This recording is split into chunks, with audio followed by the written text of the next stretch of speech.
kids. It's time to get some SML podcast all up in that. Let me get a pen so I'll be ready for the contests. 26 entries. Oh, Jesus Christ. Hey, we're giving away 4 games, so I guess that's what happens. So many. It's like we don't do anything for a few weeks, and then it's just like a deluge of giveaways. Why don't we just do a giveaway a week? Because if we do it that way, we'll have games that are like a month old that no one will care about. That's true. Yeah, it's true.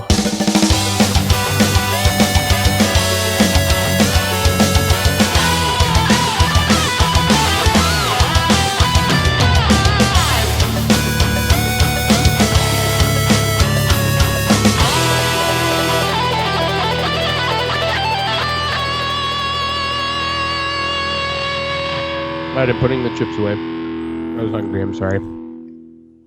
Crunchcast, you know. Gotta keep it authentic, that's all. Indeed. You gotta do what you gotta do, man. And sometimes that's eating a tortilla with black bean dip.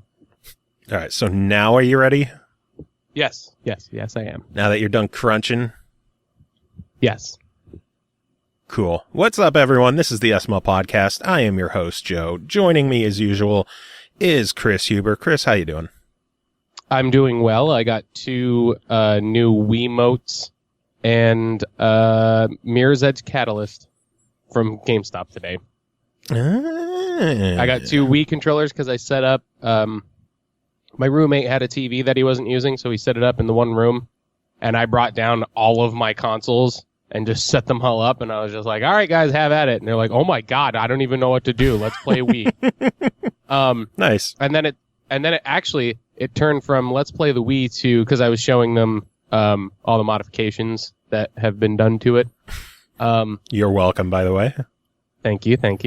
So I was showing them all that stuff, and then they were like, all right, oh, you have an Xbox One as well? I was like, yeah. I showed them that, and then my guitar player actually said, wait, is that Worms? I was like, yes, it's a new Worms game, actually. Would you like to play it? He's like, yeah, I love Worms. So Nice. The majority of the night was actually us playing Worms together, like all 4 of us just pass and play. So, yeah, I'm really enjoying that Worms code that was given to me for doing a half-decent review, so thank you. Your gift. Yeah, thank you. It's getting its use. So shout out to Vince for that, for hooking up Chris. Yeah, thanks, man. Which is pretty awesome of him to do. I appreciate that. I told him that you were going to pick it up after you got paid from some gigs, and we were going to do it online and have some fun. And he was like, well, what platform does he play on? It's like, he's going to pick it up on the Xbox One. It's the only one that we, the only current console he has, and I don't really Steam games, so he'll grab it on Xbox and we'll play it that way. And he's like, here, give this to him. It's just a code. So Nice. Did it include the All-Star stuff? I think it did, yeah. Nice. Yeah, so I have the full gore mask. Nice. I think, what did I use? I used, oh, no, I'm not going to remember which one I did. Oh, you know what? I think I used the zombie goat. Ah. I think. You mentioning Wiimotes, it for some stupid reason that you had 2 of them, I was thinking, hey, those would work really well for like a Nintendo VR set, like a Wiimote in each hand. Yeah, you would think. And then is the question, would they call it VR or would it be VR but VII? God. Nintendo VR. Oh, VIIR. Yeah. Oh, God. I could see them doing that. I could, absolutely could. But hey, I don't think it's a good idea, but I could see them doing it. You know, it is a good idea though. What's that? Going over all of the news that has been floating out in the past week. And ready. Speaking of Nintendo, they had a Nintendo 3DS Direct today. Fucking, I knew there was something I forgot to do. God damn it. Well, I was at GameStop, and the chick at GameStop was like, "Oh yeah, Nintendo did a Nintendo Direct today and didn't fucking tell anybody about it." Like, they announced it a couple days ago. Did they? She was like, "I had no idea that this was happening," and then all of a sudden, I get a fucking message from my friend and like, Did you hear about this? Did you hear about this? Like, Well, I wrote down notes for the majority of the stuff there. There was a handful of things I didn't really give a shit about, and okay, whatever. But it kicks off. I knew I had to cover something from Pokemon Sun and Moon because you're a big Pokemon guy. Have you seen they're going to have regional variant monsters? What? Like, they're depending on the region that you're in, the monsters can look differently based on how they've evolved as a species in that region. So your Bulbasaur might look different than a Bulbasaur from somebody in Japan? It could. No, not based on your country, based on the locations in the game. Oh. Like, how many locations are in the game? I have no idea. That's kind of cool, though. But because I don't know any of the new towns, say, like, if there was a Psyduck outside of Lavender Town, and there was a Psyduck outside of Kanto, like, they would look different, or they could. Or, like, one might be brown or something. That's interesting. One from Kanto would be dead and haunting you. That would be amazing. I would catch every Pokemon there. They also announced that they're doing like some bonus pre-order stuff for, different for digital and physical with extra bonuses and boosts. And there's like Z powers in the game, which is some ultra mega super attack when the trainer and the Pokemon are like in full sync. And they showed one for Snorlax. And I don't remember if this was the physical bonus or a digital bonus, but you get a Munchlax, which is, the pre-Snorlax version. And I've never even seen that before. Munchlax. It's, from like Bulbasaur to Venusaur, it's Munchlax to Snorlax.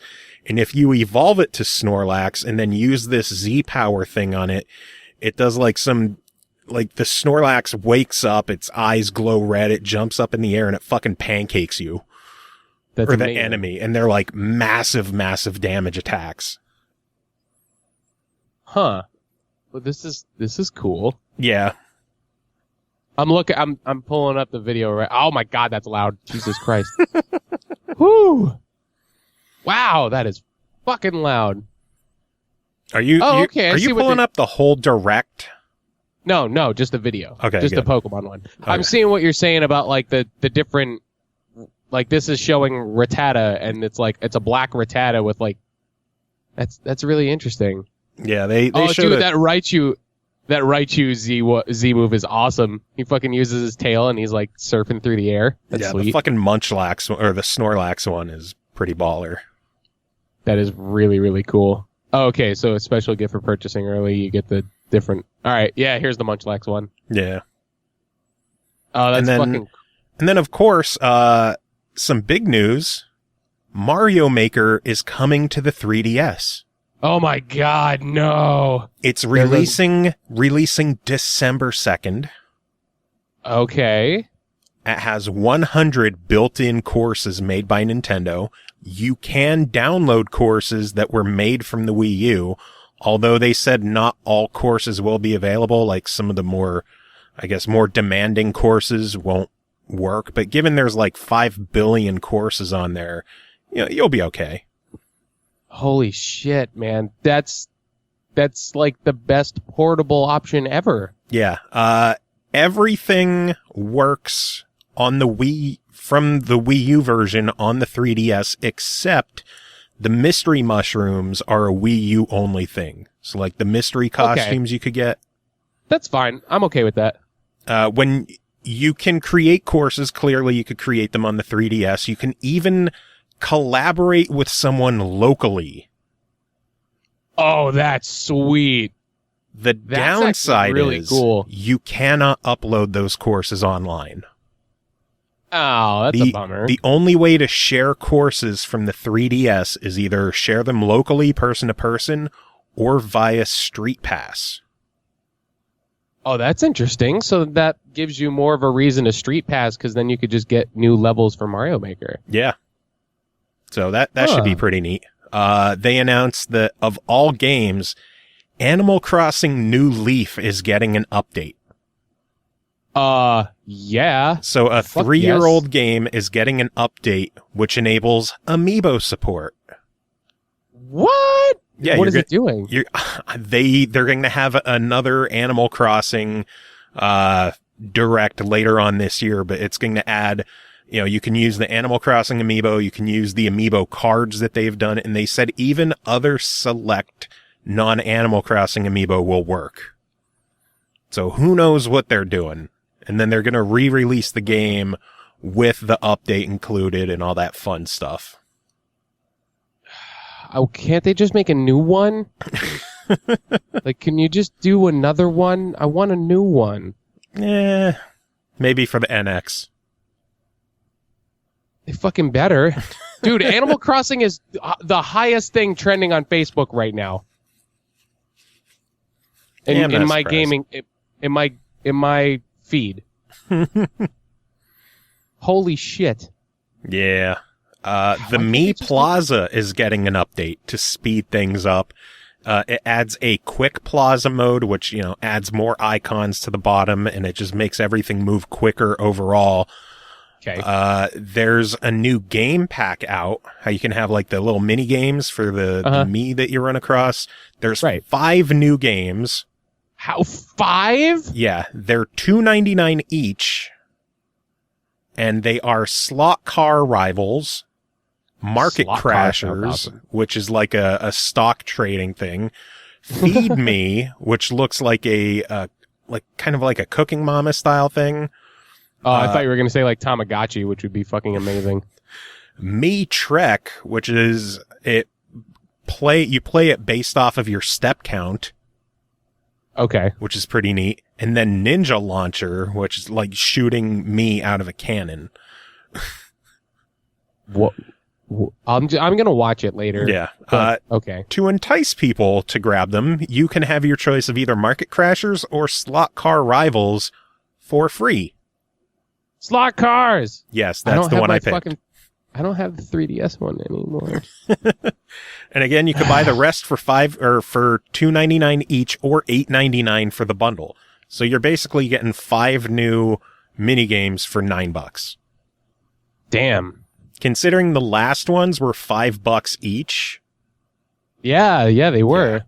And then there is another update coming. This is a premium update for the Me Plaza itself, where, it adds like an improved music player.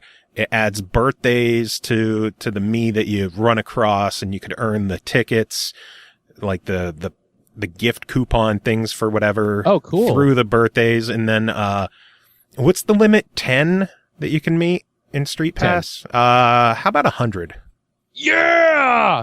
Yeah, fuck yeah! I need a 3DS again now. That alone. Go ahead. The difference is you can still only go through 10 at a time, but there is a second section where the others will queue up. So it's like a line. So you'll go in, you'll pick the next 10, go through them, pick the next 10, go through them. That's good, because then when you're sitting at a convention or something like that and it fills up with 100, you could sit and just clear them all out. Yeah, you don't have to check your 3DS every fucking 30 seconds, clearing them off and getting puzzle pieces. Dude. And the coolest thing, go ahead. That update is out now. Oh, man. Yeah. So what were you going to say? The coolest thing is what? Didn't they just release another new 3DS XL like recently? There's like space. the Galaxy themed one, and then they have the non XL, the Mario one, which we covered a couple weeks ago. I want one. No, do it up. Now's the time. Now is not the time because I'm not making money. They announced out the bills. Picross 3D Round 2. Cool. Is out now with a free demo. Why does Nintendo just decide to like, hey, here's a bunch of stuff that like you had no clue about, and by the way, it's out now. Yeah, seriously. Like, The cool thing with this one is it has amiibo support. So, nice. like the example was they scanned a Link amiibo, and the Picross 3D was you could chip away at the blocks, and there's a Link hidden inside it. That's awesome, actually. And to continue on with the Link thing, they're going to be celebrating the 30th anniversary of The Legend of Zelda. What are they doing for it? Well, first off, they again showed off the NES Classic, which is coming out November 11th, because, Zelda and Zelda 2 are going to be on there. And then they announced a new amiibo lineup of Zelda characters. Okay. A double pack of, God damn it, Bean, get off the fucking, no, God. Oh my God, what the hell did she do? A double pack of goddamn it, Bean. Yes. Oh, this fucking cat sometimes. All the time. She screwed it up so bad. Stepping on my keyboard.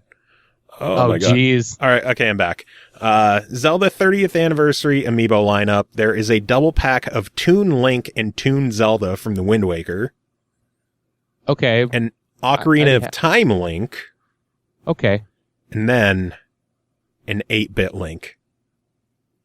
Are those... Wait.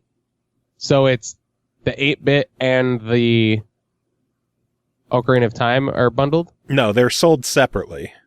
And then the double pack is Toon Link and Toon Zelda. Oh, okay. Yeah. Okay. Fucking 8-bit Link. I'm gonna look up... Wait. Why don't you have it in the window of the Twitch chat? I could just be looking at it that way. Because I gotta pull shit up now. God damn it. But then the people in the chat would be able to see it too. Amiibo. You just... Yeah. Oh, and I have caps lock on too.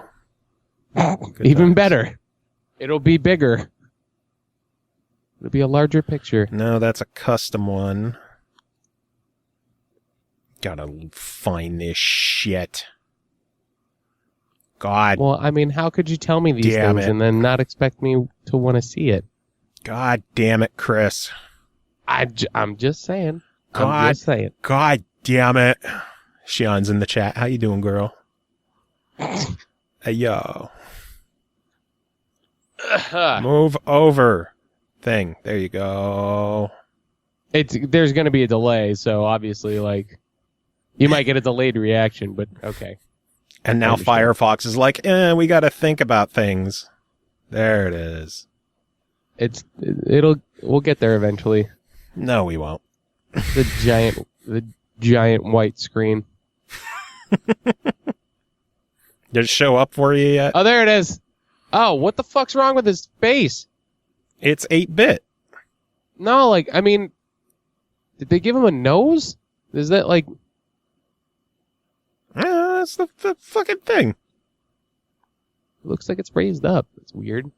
But continuing on with the Zelda stuff, there's a new DLC pack out for Hyrule Legends Warriors on 3DS, including Phantom Hourglass and Spirit Tracks DLC, and that's out now, because everything's now.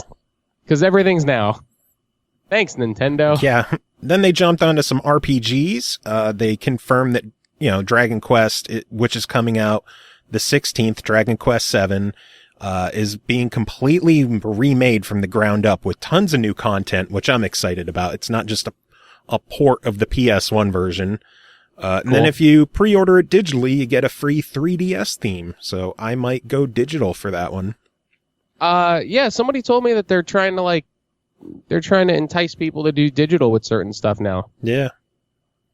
I'm okay with that. And then unfortunately, it looks like Dragon Quest 8 has been bumped to 2017. Boo. Did I miss the Galaxy talk? What Galaxy talk?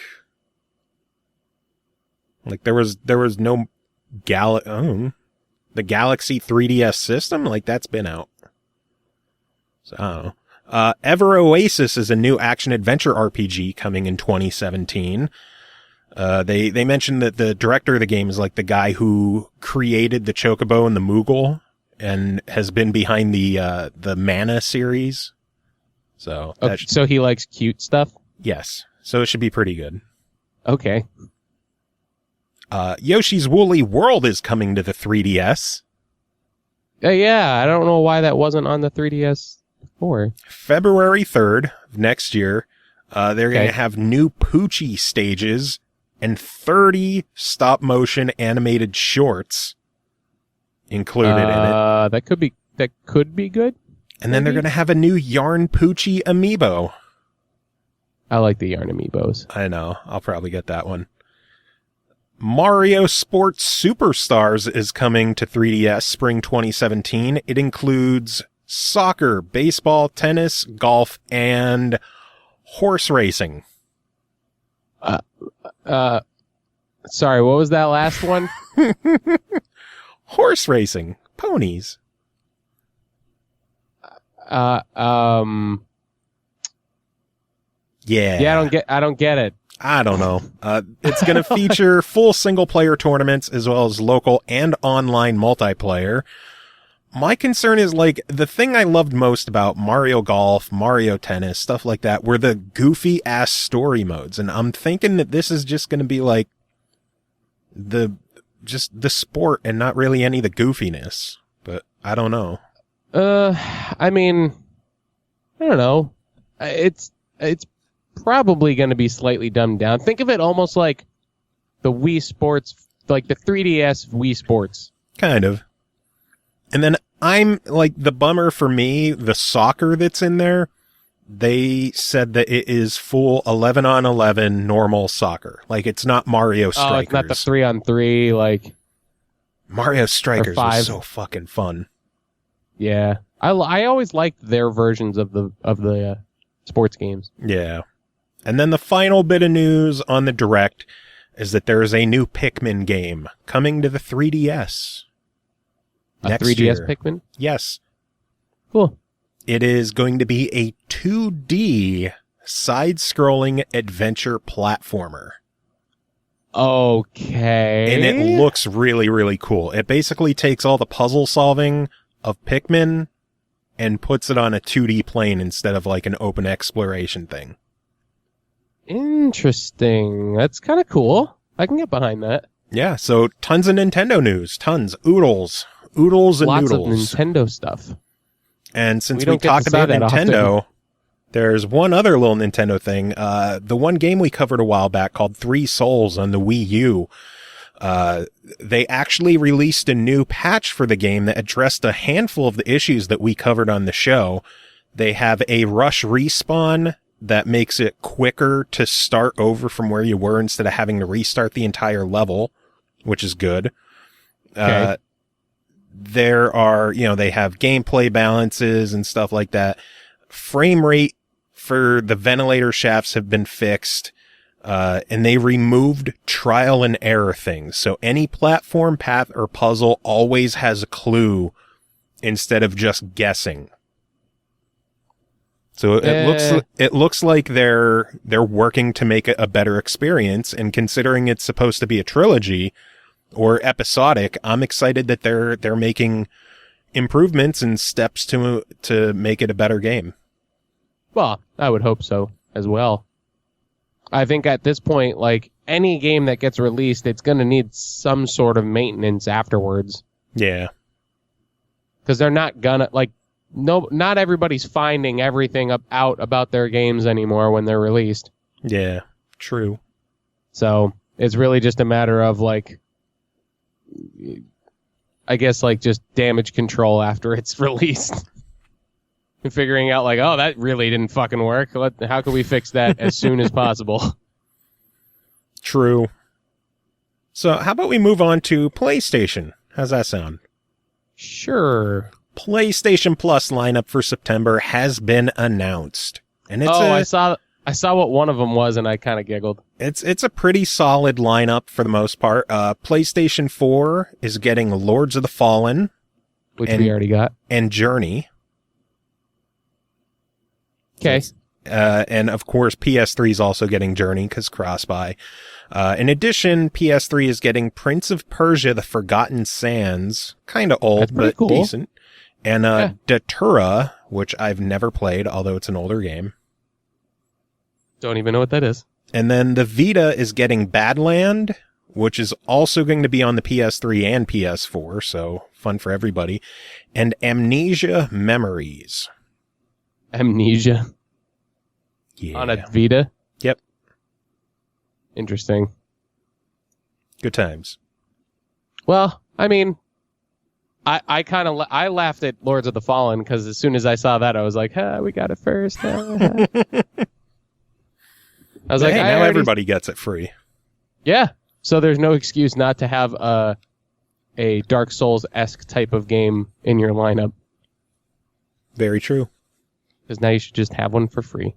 Very true. And then we talked about PlayStation Now last week, and the service is now officially live in America. On the PC? Yes. And how much was it? It is $20 a month, $45 for 3 months, or for a limited time only, Sony is offering a 1-year subscription for $100. Man, that's expensive. But think about it. That's a full year when normally it's $20 a month. A full year $20 for a month is pretty rough too. No, you get access to over 400 games. Yeah, they're all PS3. Yeah. That doesn't mean that they're bad. No, but most of them I've probably already played. Maybe. And then they just recently added Mafia 2, Tomb Raider Definitive Edition, Civilization Revolution, the original Borderlands, Heavy Rain, and Ni no Kuni. Ni no Kuni. And Ni no Kuni. Heavy Rain. Let's just play through that again. Jason! Press X to Jason. We need Tim for that. That was his joke. Jason.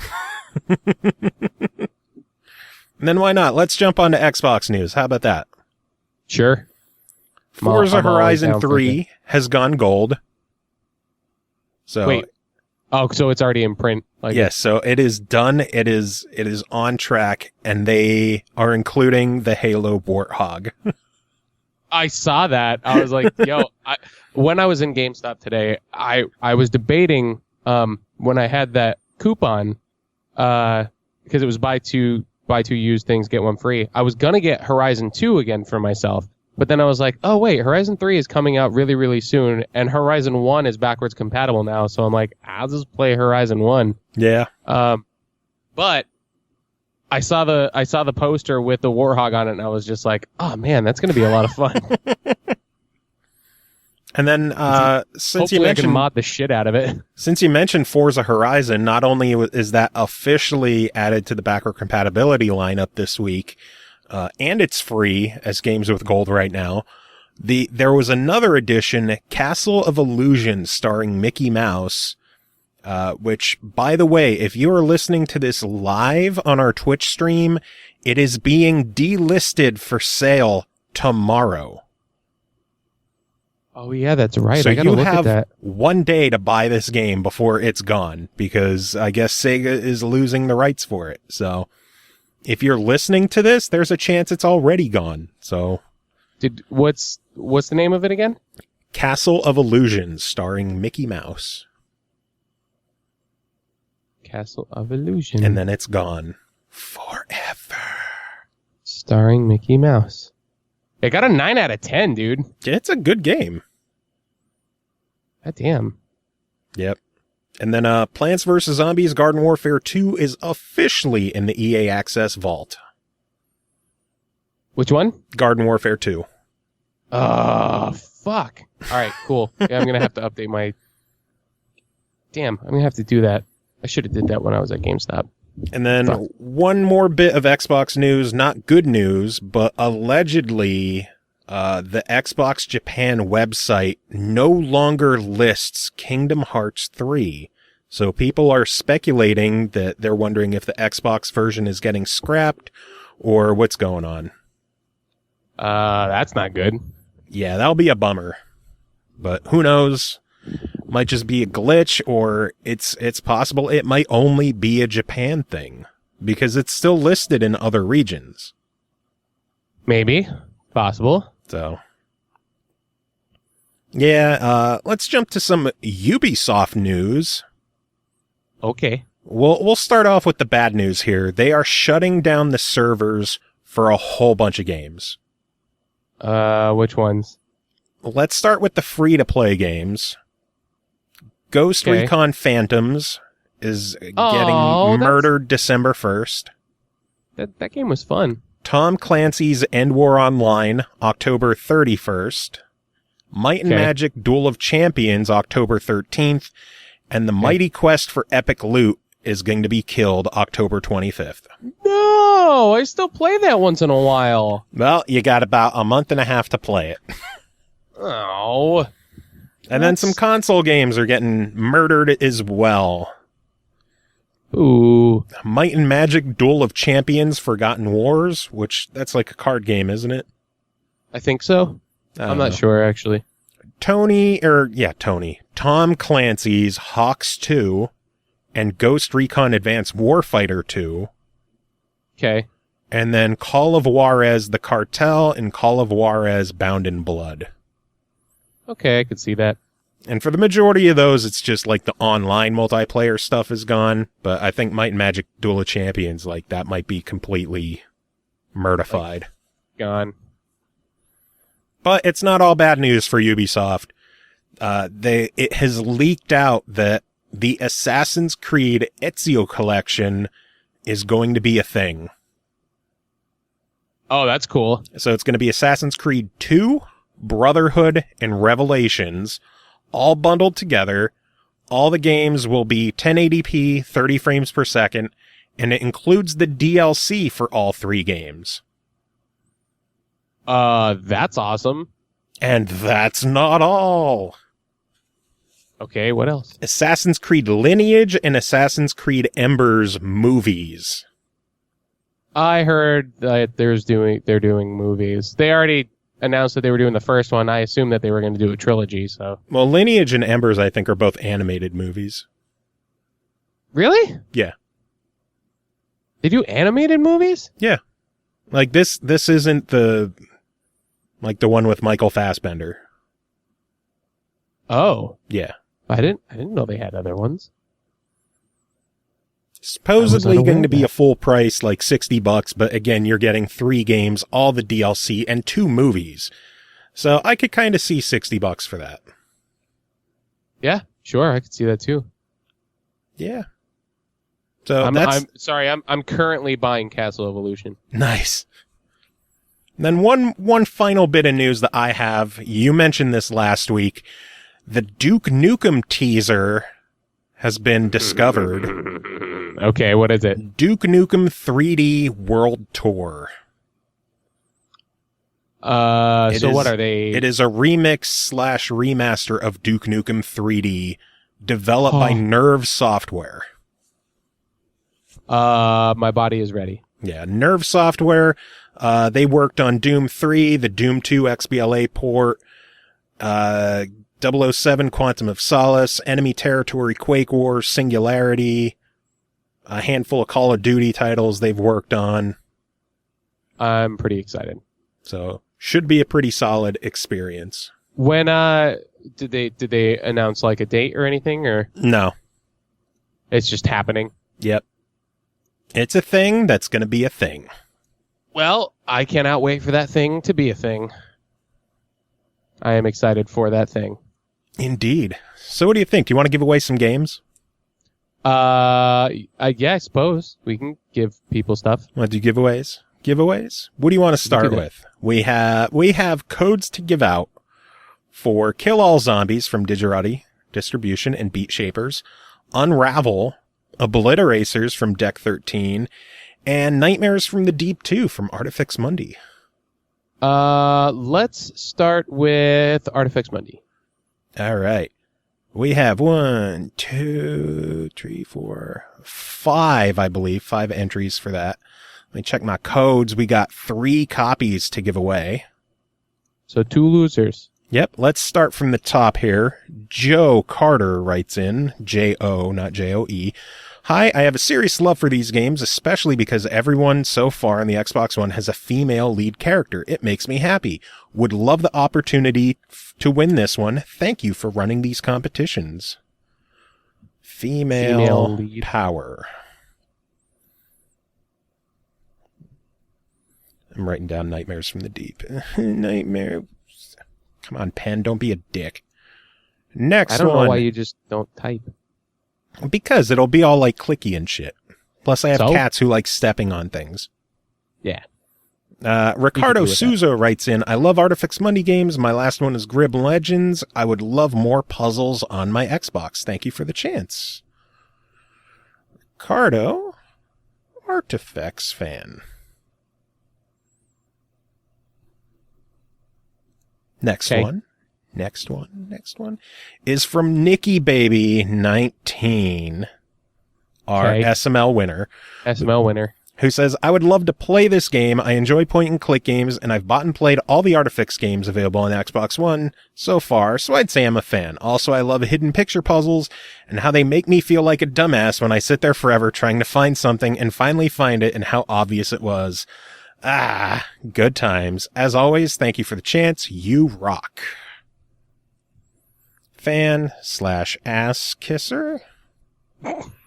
Fan/ass kisser/ dumbass. Dumbass kisser? Could be that. Billy P says, I've yet to play an Artifex Mundi game, but I keep hearing great things. I think the last time you gave away an Artifex game, you had enough codes for everyone that entered. Unfortunately, I didn't enter and missed out. But if it's a similar situation, I wouldn't mind a code. Unfortunately, it is not a similar situation. It is not. Final one. Oh no, that's not a final one. My bad. That's actually the review that the Uneaten Lake sent us for a different episode. So we only have 4 entries? So we have 4 entries. And one person doesn't get it. For 3 people. Okay. Son of a bitch. Now I feel bad. I like Joe's for the female, the woman power thing. Yeah. I mean, like, I'm playing through Mirror's Edge Catalyst right now. I just started it today. There's a lack of female leads. I guess I can agree, but I kind of want that big of a. I kind of want to give one to Billy, who missed out the last time. Yeah. I mean, he hasn't played any of them before, so this would be a way to find out if you like them. Yeah, and then possibly go back and then buy the other ones. Indeed. And then I think Nicky Baby, she shows that she's pretty into the games and she wants to be a dumbass. Well, there was also who the second person. Ricardo is also a fan. Yeah. I'll flip a coin. Heads is Nicky Baby, tails is Ricardo. How's that? Okay, sure. Heads, Nicky Baby it is. Okay, sure. So. However that gets decided, we're a democracy here. Indeed. Obviously. It all comes down to chance sometimes. Don't worry, Ricardo. He still has entries for other contests, so he still has a chance at winning stuff. Got a chance. So you're saying there's a chance. Let's move on to Obliteracers. Okay. First one is from Ricardo. Okay, then. Who says, Redemption. I'm not a race game guy, but I love Mario Kart style race. This one looks beautiful and awesome. Well, this one's not really a kart racer, so I guess it's not really a kart racer. You don't really need to be a kart racer fan to enjoy this one, so I'll just put beautiful. How's that? Sure. Looking for Obliteracers. Billy P. Entering again, says, whenever I hear the word obliterate, it reminds me of that scene from Yu-Gi-Oh! Now I'm picturing Yugi shouting obliterace, followed by Exodia jumping into a small racing cart and driving away. And that's why I want Obliteracers, even if it totally sounds irrelevant. So Yu-Gi-Oh. Yeah, that was funny, actually. Because now I'm picturing it in my head. And I'm just thinking like a really tiny, like a clown car, like the ones that you're too big and you're just like hanging out of.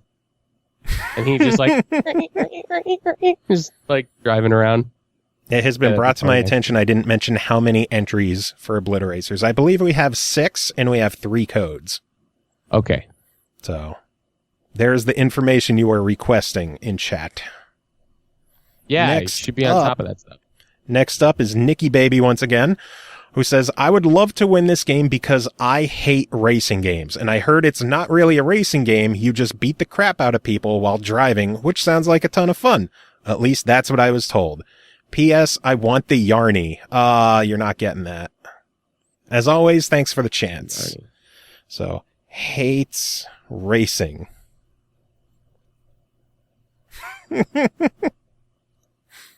Fair. Next up is Daniel N. Always good to see people writing back in. I'd love the chance to play Obliteracers at a big party. Intergalactic party racing mayhem on the same screen with up to 16 players. That's just unheard of. Sounds like a great way to break the ice at a party. Although I believe the Xbox One version does not support 16 local, just 8 local. 8? Which still, 8's a fucking ton. If you have 8 controllers. Indeed. It does have 16 online, though, so that's always good. So you have 2 parties going on at the same time, but you're in different locations so that you can utilize all of the player slots. And Indeed. 8 people are playing on one party, and 8 people are playing at the other party. Indeed. That'd be cool as fuck. It's like, our party's better than your party. We keep winning. Next entry is from Jordan Phipps. Hey guys, I want Obliteracers because I'm watching 16 carts try and race at the same time is hilarious and must be even more crazy to play. It brings back fond memories of similar racing games of the past, like Micro Machines and more recently Toy Box Turbos. It looks like a fun pick up and play game that my son and I would love. Thanks for the opportunity. Mayhem. Well, I'm actually gonna put like, because he called out, what was it, the Micro Machines games. And then final entry is from In-Game Instincts, who says, the game reminds me of some funny racing games like Mario Kart Cell Damage. Would be nice to play it and obliterate others. Cell Damage? So there we go. Those are 6 entries for Obliteracers. I think we got to do some actual deliberation on this one. Yeah, I like the one where he called out Micro Machines and he wants to play it with his kid. Okay, so Jordan is going to win a copy. I like that one. I like the Yu-Gi-Oh one too. You like the Yu-Gi-Oh one? Yeah, because I pictured it in my head and I thought it was hysterical. And then what about Daniel N, who wants to play it at a party? Yeah, I'm down with that. But now you have to make a party. And then find somebody else to make another party so that your parties can face off against each other. Yes. And find out whose party is better. And then let us know what happened. Don't let us down. It comes down to you here.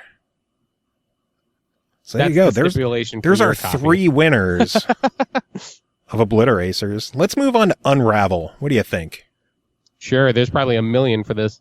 1, 2, 3, 4, 5, 6. And more than usual. And 6 people vying for 1 single code. 1 code. 1. Oh shit, I missed an Obliteracers entry. You bastard. Son of a bitch. Son of a bitch. From Elise Brummel, I want to win so I can play better than Shiz. Not that it's that hard. Ha ha ha ha ha. Oh. Plus, I really like racing type games. Thanks, SML. That was a sick burn, too. But is it sick enough to win?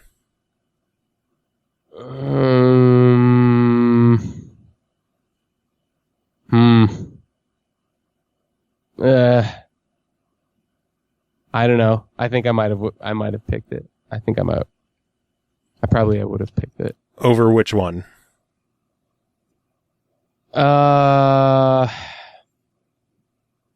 Like, the only one I'm not a fan of is the Yu-Gi-Oh one, because I'm not a Yu-Gi-Oh fan. So it's up to you. Do you want to give it to Yu-Gi-Oh, or do you want to give it to Better Than Shiz? Are you going to crush someone's dream? The Yu-Gi-Oh one was more involved and clever. All right, so sorry, Liz, but we're keeping the original. It was a good entry though. Indeed. So yeah, Unravel. Let us move to Unravel. First one is from Tembo Elephant. Been a while since we heard from him. Good to hear from him again.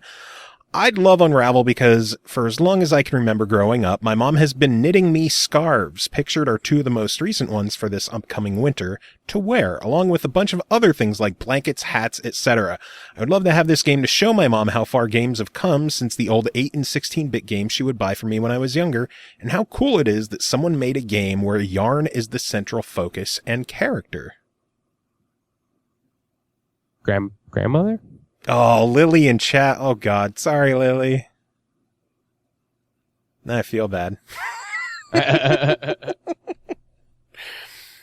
Let's see.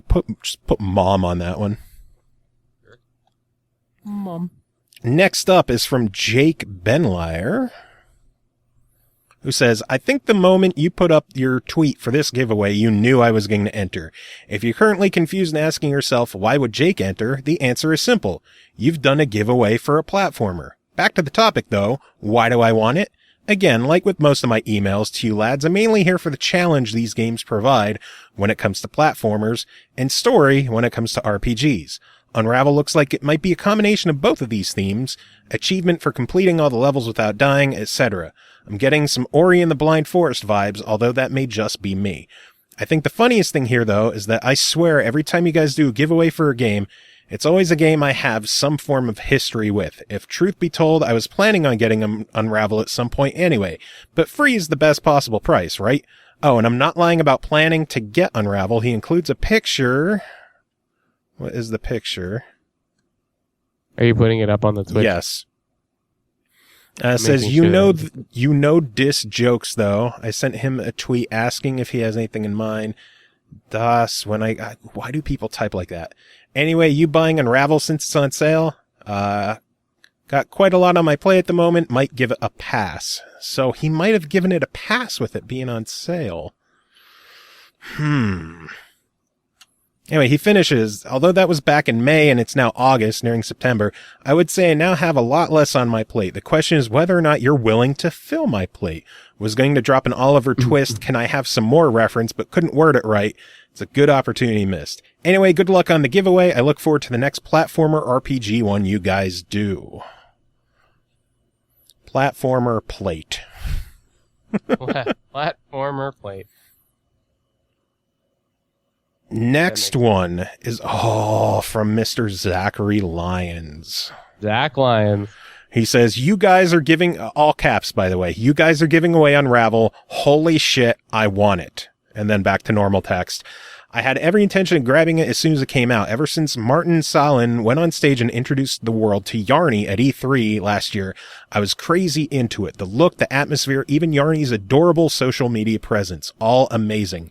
In the end, I can't remember why I wasn't able to pick it up. Probably because babies are expensive and shit, and I didn't have time to play it. But man, if I win it from you guys, I'm playing it as soon as I beat Rise of the Tomb Raider, which I'm like 70% of the way through currently. Honestly, I'm just stoked that you've got a copy of Unravel to give out. Obviously, I'd really love it, but it's one of those games I'm pretty sure anyone who gets it would be glad to have. Back to all caps, Yarny Woo. I'm just putting that for his entry. Yarny Woo. Yarny Woo. Next one from Daniel N. again, who says, I want to win a copy of Yarny because Yarny is just so darn cute. I also love puzzle platform games that make you use your brain to complete the level. I think Yarny is a contender for Game of the Year, and I'd love the chance to play it. Thanks. Although the game is Unravel, not Yarny. Next email is from In-Game Instincts once again. Hey, Joe, I want to win Unravel to get entangled and make a wig for you, courtesy of Yarny and me. Are you calling me bald, you son of a bitch? That's fucking funny. That's really funny. And then Damn. And then the final one is from CJ cold. Greenwood, one of our freelance reviewers trying to win some shit like he's not getting enough from us. Says, hey guys, I got to send this to you, Chris. You have to send this to me? Yeah, you need to read this one. I have to read it. Yes. Where are you sending it to? I'm sending it to your email. To my email? Okay.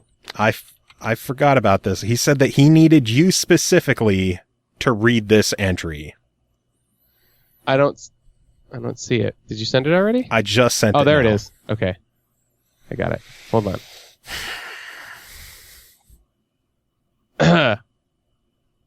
Hey guys. I've wanted Unravel since E3 2015 when they showed it at the EA press conference. I loved the way the game looked. The dude got up on stage and was clearly nervous. You could just tell he was passionate about the game. It seems to have a charm to it from what I've heard, and it would be a pleasure to play it. Also, vote for Donald Duck for presents. At this point, I'm just doing stupid shit for you to read because it sounds funny in my head. Too bad it probably isn't really. In quotation marks. If Chris reads this, I'll be very happy. You'd be surprised how long it took to put every comma in there. So yeah, now you see why you had to read that one. Yeah.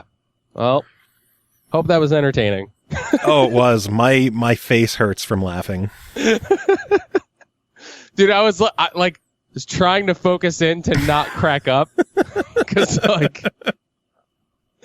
and also not to skip a word. Cause dude, everything, even though there's enough spaces, because I was going that slow, making sure I was putting all the pauses in, it was just dragging out. Oh man, this is going to be a tough one. We have a lot of good entries and only one code to give away. We have Tembo, who wants to show it to his mom, who loves knitting things.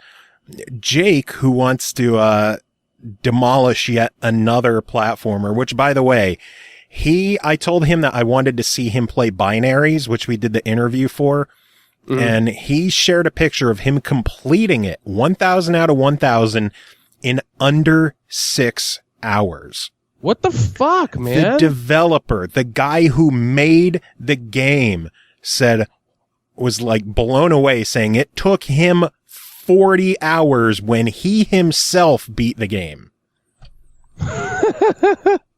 6 hours. I think my comment on Twitter was just, what the fuck? Does he just break them? Does he's got to know how to break them. Yeah. Zach, who is a huge fan of the game, has been wanting it, but had a baby. Dan, who is, I forget what I had written for him. Thinks it's cute, likes using the brain. My toss-up is between Zach Angel and CJ. with the wig. Those are my toss-up is between CJ and the Wig. Is CJ, the Wig, and Zach? My two were between Tembo CJ, and Zach. Yeah, no, it's definitely CJ, Zach, and the Wig. And then those are the ones that I like the most. The two I'm kind of coming down to are Tembo, who wants to do it for his mom, and Zach. So I think us being common ground with Zach on Zach kind of makes him the winner by default, since we just automatically agree on him. So Zachary Q Lyons, congratulations.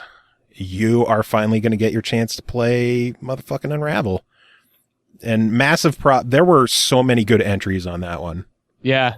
Yeah, dude, the fucking commas, oh my god. And then Angel sitting in chat, making fun of my baldness, you son of a bitch.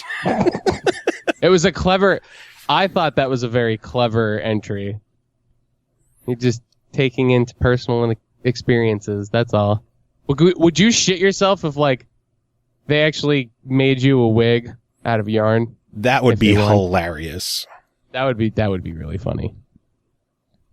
Oh, man. Final game to give away is Kill All Zombies. Some zombie murdering. Who doesn't like murdering zombies? We have another 6 entries for this one. Wow. Yes. And unfortunately, 5 codes. Oh, okay. But we just have to pick one loser. That's all. Yeah. Although I'll try hitting up Nick at Digerati to see if we could score one more. Because I hate when it comes down to, like, we have 5 codes and 6 entries. But if I can't, apologies to whoever loses this hurts to do. But I'll do what I can. First one is from Frank Gonzalez, who said, Xylo Freak, who says, so I always say I will enter one of these, and yet I never do. So here you go. I'm sure you'll enjoy the fact that someone other than the usual people who enter, like Eternal, who surprisingly did not enter any of these, even though she said she was going to. Plot twist. Yeah. So why do I want Kill All Zombies, or any game for that matter? Main reason, as I need something to play other than Gems of War. Seriously, I keep coming back to Gems of War. I have over 350 hours, and it seems I don't play any other games. So what do you say? Will you help me kick my addiction? Yeah, I'm down for that. So, addiction. We'll put that one. Next one is from John Powers, who says, hello, I want a copy of Kill All Zombies because not only do I love twin-stick shooters, but I really want to try out the whole Twitch integration thing it has. Also, free achievements are always good. So Twitch, I'm glad that he's calling out the Twitch integration, because that's a pretty cool aspect of the game. Yeah, it is really neat. Next one is from Ricardo Souza, who says, I want this game because I love this kind of game. Seems very fun, similar to Action News Heroes, but with the zombie theme. I'd love to try it myself. Thanks for the giveaway, and good luck to everyone who entered. Action News Heroes call out. Twin Stick fan. Next one is from Jordan, once again, Jordan Phipps. Hey guys, it's awesome you're giving away codes for Kill All Zombies because I want it so badly. Not so much to destroy zombie hordes with a disco gun or any other crazy weapon, but because it has a fucking hashtag in its name. Where will it be on my games list? The beginning? The end? Will the hashtag be completely disregarded? Please put me out of my misery by choosing me as a contest winner so I can find out. Trendingly yours, Jordan. Trendingly yours. Now I kind of want to know where it shows up. Next entry from Daniel N., who says, I love the premise of the game. My only objective is mindless zombie killing fun. I'd love love the chance to unleash my wrath and fury on the undead. So, zombie murder. Unleashing wrath. And then our final entry from someone hanging out in chat, Miss Sean Smith, who says, hey, Joe, Cam, and Chris, a little late here, but I want to try and win Kill All Zombies for my Xbone. Why? Because The Walking Dead hasn't been on since like May. I just don't have enough zombie killing goodness in my life anymore. Do you think you can help me out with that? I think you can. It's fair. So, what do we do here?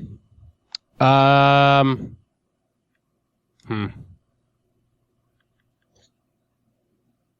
to figure out which one I dislike. I don't want to say dislike, but like the one that I like the least, I guess. Because that's going to be the easiest one to try and like figure out. Which one is undeserving?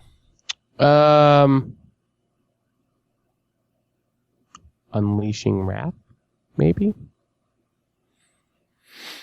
Second to last one? That works for me. If that's the one you want to... Yeah. You want to single out... who, by the way, he did win Obliteracers, so we don't have to feel too bad if I am unable to score one more code. But again, I will try, but there is no guarantee. So Daniel, and if you are listening to this, I'll do my best. But in the meantime, Xylo Freak, John, Ricardo, Jordan, and Little Miss Surlina in the chat, you all win Kill All Zombies. Boom. How about that? How about that? Games. How's about did that? So what is next? Next up, we got some reviews to talk about. Let's do it. You ready? Yeah. You ready for this? Oh, let us kick things off with Armello, developed and published by League of Geeks, released August 30th on the Xbox One for $19.99. It has Usurper's Hero Pack DLC, which is available on all platforms since the game has been out on Steam and PS4 for quite a while. The DLC is $9.99 and adds 4 new heroes. Armello is, I figure for, to kind of give a synopsis of the game. It's like a board game strategy, turn-based strategy thing, right? Well, with my notes, to give a synopsis of the game, I'm just going to blatantly steal the write-up from Steam, where available, and just read that, and then go into the game. Okay, yeah, you can do that. Instead of stuttering over words trying to think of a good description for it, I'm just going to blatantly steal Steam's write-up. You could do that, I guess. So, Armello is a grim fairy tale board game come to life, full of swashbuckling adventure combining deep tactical card play, rich tabletop strategy, and RPG elements. Wage epic single and multiplayer battles, cast spells, hire agents, and prepare poisons and ruses on your quest for the throne. It looks almost like a Civ-ish kind of game. This game is fucking awesome, although I am terrible at it. Basically, the art style is fucking sweet. It is a gorgeous game. No Pulse saying X-Bone is bad. No, I still love X-Bone. I've called it the X-Bone since it was first announced, and I will always call it the X-Bone. So I'm always going to call it the X-Bone as well. It's just... I can't help it. It's like so many people see it as a derogatory term. It's like, oh, you're making fun of the X button. I just think it's a cool name. I think it works. Yeah. But anyway, the basic story of this game is the king has gone insane and you need to overthrow him. Oh. And there are a handful of different ways you can do it. The game plays out in 4 different ways. And like the prologue of the game introduces 4 of the different characters and pretty much shows you how you can win each way. There's, you can earn prestige points by taking out other heroes and win by having the most prestige. You can kill the king directly and win that way. You can have more rot, which is like corruption, which is corrupting the king.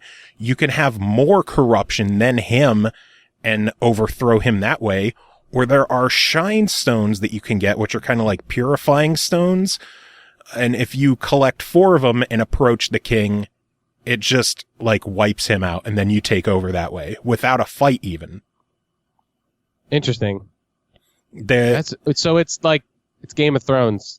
Kind of. And it's all board game style. Like there's 4 players in the game, and I'll throw this out now. There is no local co-op, and some people might be confused about that, but the tactics and like the cards you have and what you're setting up are so vital to the game that if you're playing locally and other people could see it, there's no fucking point. Okay. That's fair. Like depending on who you are, you can hold like 3 to 5 cards in your hand, and there's item cards, which you could equip with you or use instantly. There's spell cards, which have a variety of different effects. Trap cards. And trickster cards, which you could set up traps and You've activated my trap card. Fuck with other people. You jump around the map, either going to villages to I guess claim the village, which will earn you money. There are dungeons that you could go to where you could win a variety of, you could like win money or magic or special items. You can unleash a demon. You can open a portal to another part of the map. There are, quests. You have to select a handful of different quests that you can travel to that area to, complete the quest and get a certain bonus. And the whole while you're doing it, not only are you trying to either avoid or go after the other players, but there's also the King's Guard that you're going to have to watch out for. And if you kill the King's Guard, you actually lose prestige. So interesting. It's not worth it to go after them. You kind of need to defend yourself, but you're not supposed to. Then of course there's the demons that can be summoned by the king. It doesn't sound good. It is such an insanely complex game, and it looks beautiful. I really like the art style. I am so bad at it. I haven't won yet. I went through the prologue. I've played a handful of games. I have not won yet, but I am having a goddamn good time playing it. Yeah, this looks really, really cool. This looks really cool. It really, I'm thrilled that it's come to Xbox One finally, because I've seen it on PlayStation, I've seen it on Steam, and it's cool that not only is it finally here, but there's new DLC as well for $10, which with new heroes to play through. Of course, the more heroes you use, the more things you can unlock. There's like special rings that give you bonuses and perks. Armello for $20, if you're just buying the base game, is an absolute buy. The DLC comes down to how much fun you've had with the game, because this very clearly is not for everyone. There's going to be people who just don't get it. For those of you that are looking to play it on Steam, it's actually on sale for $15 right now. For right now. Well, right now. Yeah. Right now. Yeah. I'm just saying. This is a game you would love. Yeah, this looks very like Risk. I don't want to say Settlers of Catan. I guess maybe Settlers of Catan-ish. Your Dokapon fetish. Yeah. Dokapon. Now that I got I got more Wii controllers, I'm going to get my roommates to play Dokapon Kingdom with me. Nice. I'm excited for that, so actually. Yeah, Armello, I'm giving it a buy. It's cool as fuck. But just this does look really... I'm adding it onto my... It's not for everyone. I'm adding it onto my wish list. On Steam? You should get it on Xbox so we could play together. Well, as long as I have it on there, I'll at least remind myself of the game. That works. Because there's no wish list on fucking Xbox One, which there needs to be. That works. So yeah, any questions about that one? Or are you ready to move on?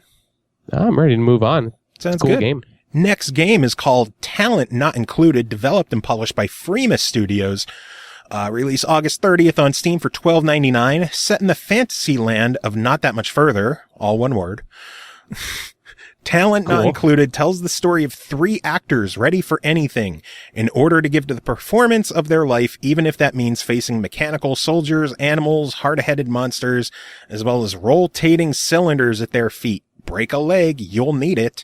This is basically a level-based platforming action game with instead of like scrolling to the left or the right, everything happens on the stage that you're playing in, where the floor rotates obstacles in and out. So you're, instead of left to right, think like forward and back. Not forward and back, it's still left and right, but the levels are just constantly changing. Progression-wise. Yeah. Like you'll get through an area and then you'll collect a cog, which forces the scene to change to a new layout, and then you'll get through it. That's dodging cool. obstacles, dodging traps, attacking enemies. And it's all, you collect crystals as you go for your points. Enemies that you kill earn you points. Collecting health pickups give you points.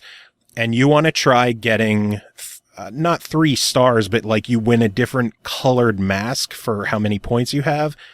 And unlike many games where sometimes they don't show you your grade until you're done, there's a gauge at the top of the screen that shows you your progress, which is awesome. Many of the stages, if you get hit, you might as well restart it, because when you get hit, it kills your multiplier. Every now and then you'll find some levels where you could take a hit or two and have a reset. As long as it's like Rock Band, where you can have a lot of mess ups, but if you have a big long stretch where you don't fuck up at all, you could still get 5 stars.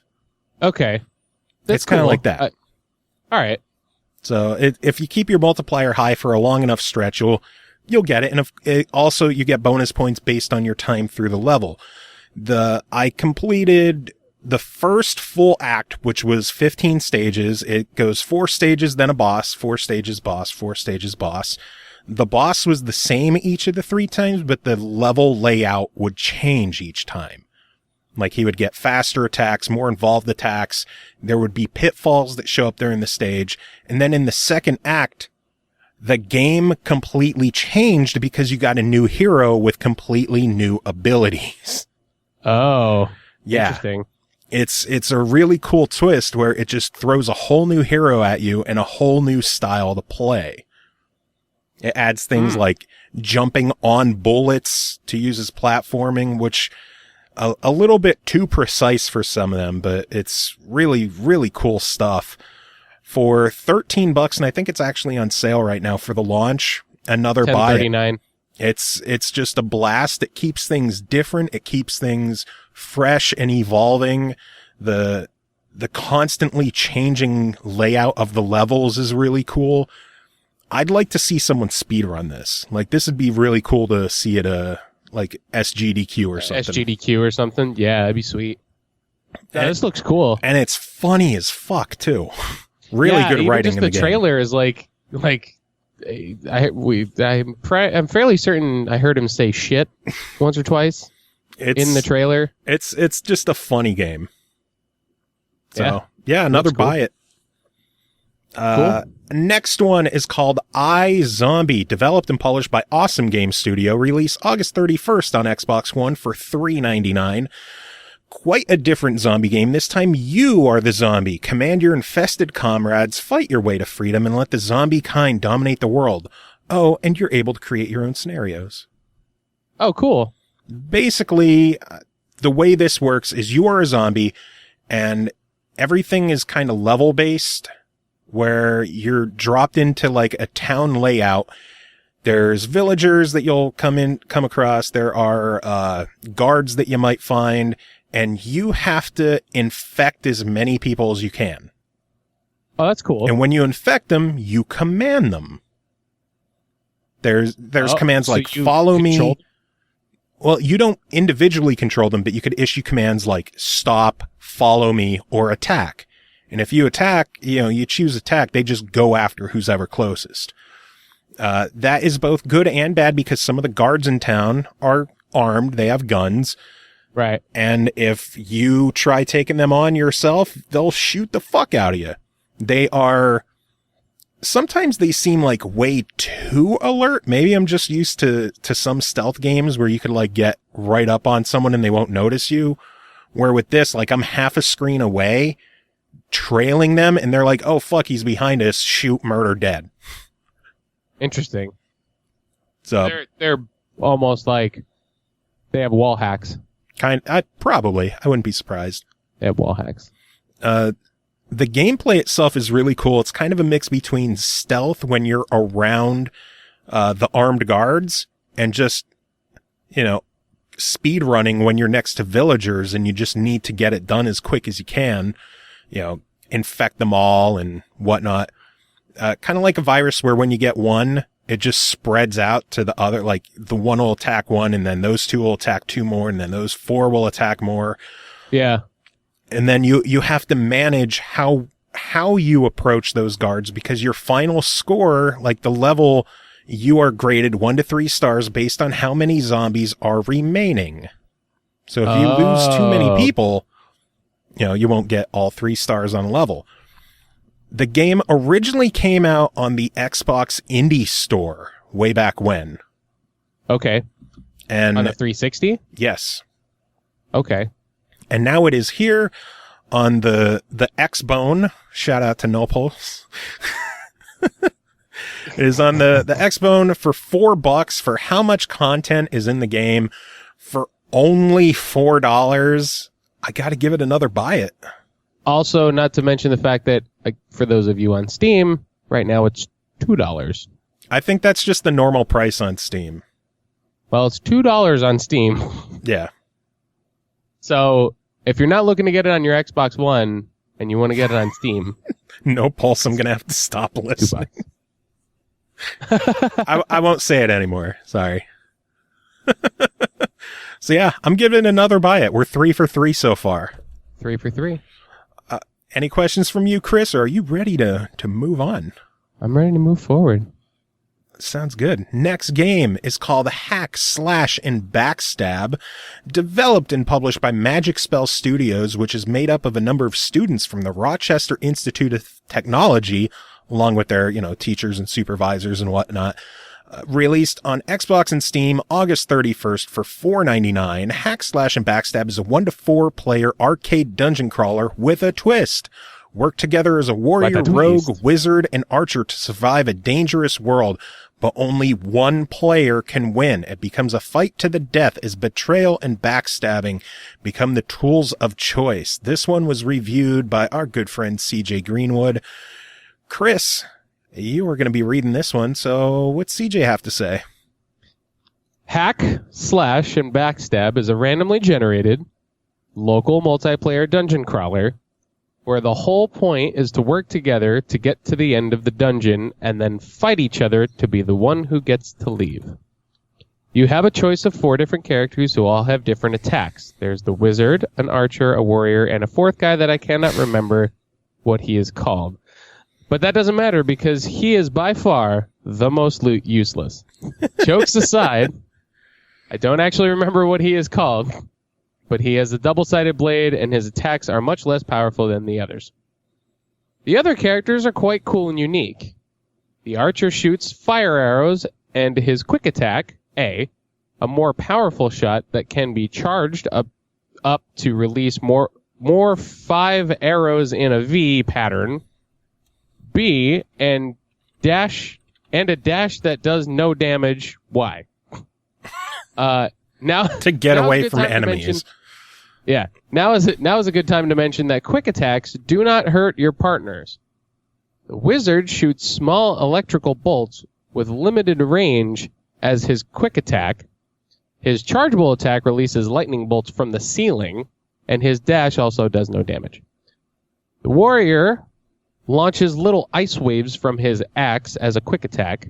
His charged attack releases a large gust of ice that can freeze and stun enemies, and his dash causes him to rush with his axe, dealing a decent amount of damage.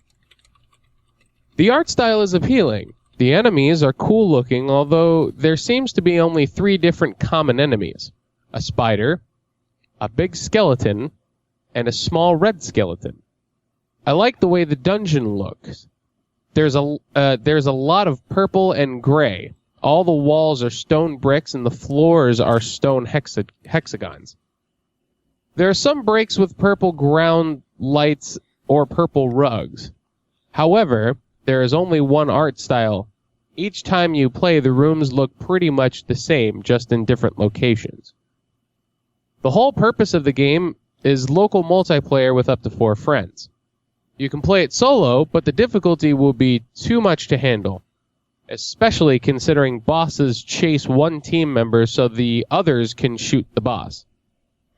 If you are alone, you get no break to charge an attack for a lot of damage. As the title suggests, you can backstab other players.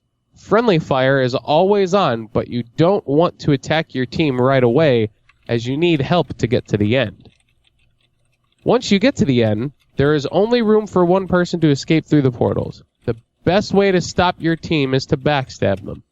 There are abilities in the game that will help you with that. Once you kill a boss, it will drop a chest containing an item that only one team member can pick up. That item could be a full health item, a holy hand grenade that only stuns enemies, or you can get an item that stuns players around you. You could use that item to then stun everyone and run to the portal and escape.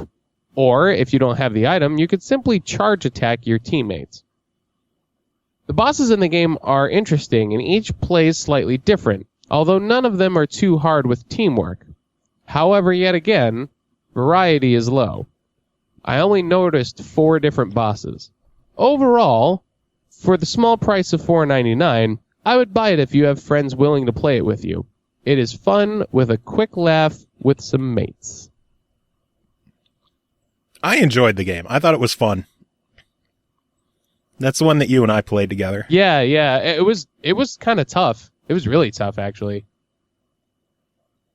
It was very gauntlet-y. Kind of reminded me, like, it was like a very pretty gauntlet that not everybody gets to leave.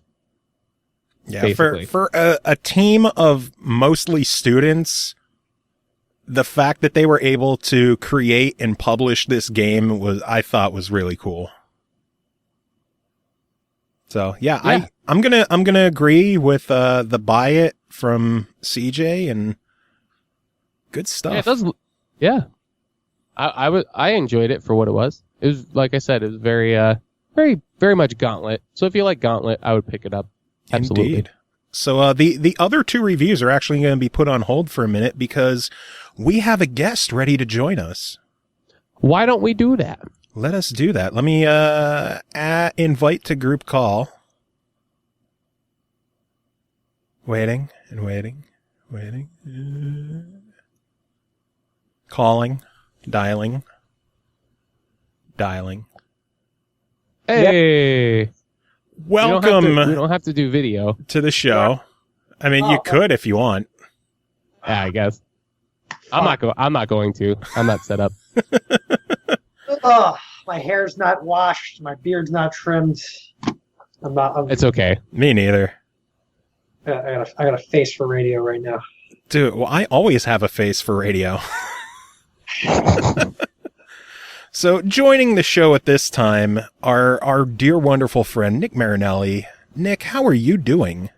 I'm doing okay, Joe. How about yourself? I'm doing fantastic. It is great to have you join us. Normally we do like a little lead up into things, but I wasn't sure if you'd be able to join us early or if it was at 9. So fuck it, we're just diving into things. Nick, for the people who don't know who you are, tell us who you are and what you do and why you're joining us today. I am the Chief Operating Officer of MAGFest, Inc., a 501c nonprofit dedicated to the appreciation of video game music and gaming of all types. The long-winded intro. You've practiced that, haven't you? A little bit. A little bit. Not very exciting. That's the academic intro. Not that I'm trying to sell tickets to my alcohol-fueled bender intro. Well, if you just call it like it is, an alcohol-fueled bender, then most people will go to it. Hey, Chris, isn't your band name The Benders? We are. And we're alcohol-fueled for the most part, except for me. Indeed. So. Good stuff. Yeah. Good stuff. So Nick, how you doing? How's MAGFest? What's going on with MAGFest? Tell us some news. Man, there's so much shit going on right now. Next week we have MAGFest Laboratories coming up, which is the MAGFest Science Fair, where we go back to our old hotel and give attendees and communities a chance to contribute their ideas to MAGFest. Any crazy ideas they have that we aren't able to normally pull off at Super MAGFest, as we call the main event. We love to do it at Mag Labs. 2 weeks after that, we have MAGQuest, which is the MAGFest Journey to the West. Will be in Santa Clara the weekend of September 23rd. Basically doing Some panels and concerts and providing some games. It's basically introducing us to the West Coast community, the Bay Area community, and building up our presence out there. You're prepping up to abandon us on the East Coast. No, we're prepping up to give you two mommies and daddies. One on the East Coast, one on the West Coast. Yeah, there's so much MAGFest going on. You have MAGFest, you have Mag Labs, you have MagStock. You guys are pretty much the BitGen stuff. Holy shit! However, we've transformed from just an event to just as I said before, like a nonprofit dedicated to helping enhance this appreciation of games as an art form. When are you guys just gonna do what we joked about back in the early days of MAGFest and just get a town and have the MAGFest commune, just the MAGTown? I'm lying if I said that Paul doesn't regularly look on the real estate sites for that kind of thing. He's a dirty hippie that'll share a shower with 20 other people. I need my personal space. Well, you got to get the cult started. Someone's got to do it. I thought you said get the cult started. Yeah, the cult. The MAGFest cult. No, I thought you meant like Billy D. Williams Cult 45. Oh, that works too. Whatever. Speaking of vendors. So MAGFest, this is what, MAGFest 15 coming up? Is it 14 or 15? It's 15, but we're not using the sequential numbering system. I don't give a shit. It's MAGFest 15. I don't give a fuck. Are you going to Sharpie 15 onto your badge, Joe? Yes, I am. I think the 5s and the 0s are big enough that they should be called out. I was getting like when we were using the sequential numbering, I was always upset at people that couldn't keep it straight or kept using the year. I'm like, what's wrong with you? This is the 13th annual MAGFest. What's the problem? Just the other day, I was looking back at an old email that was referring to MAGFest 12 or 13. I'm like, wait, which one was that? What year was that? When did that happen? I don't know. I don't know how numbers work anymore. So I became that which I hated most. So it'll be MAGFest 15 at MAGFest 2017. MAGFest 2017 is the official title of it. Oh, hi, Sonny. Oh, what a nice kitty. What are you doing? Kitty. All the cats. Kitty. Sonny's a very nice kitty. Oh, why do you come over here? I amazingly don't have any cats on my desk right now. Do you hear her complaining? Yes. I can hear it. It's adorable. Sonny, she wants to go outside. It's too late. It's dark outside. So when it's January this year, right? Yeah, it's back to our normal time. Traditionally we were like the first couple weekends of January, but last year we were in February. The year before that we were in late January, and that's all kind of that was like the last remnants of Jesus Christ, Pat. Those were the last remnants of early MAGFest contract negotiation with the Gaylord from 5 years ago, and so it finally ended in those weird dates. But the next 3 years, barring any unforeseen consequences, we're slated to the first weekend of barring the Redskins making it back to the playoffs. Man, it's in our contract. If they want to move those dates, they better make it worthwhile for us to move them again. Nice. I'll tell you well, what. my work dates are blacked out. I will be there for all of MAGFest, Big Mag. So I'm excited.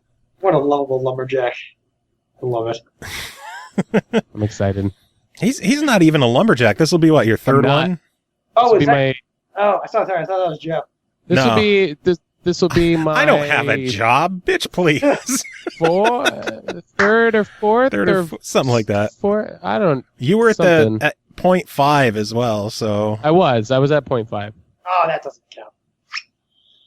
It's so I like to try and say that it's I went to 3.5. 2 or 3.5. I think it's 3.5. Dude, I don't even remember. Didn't know you were such new blood.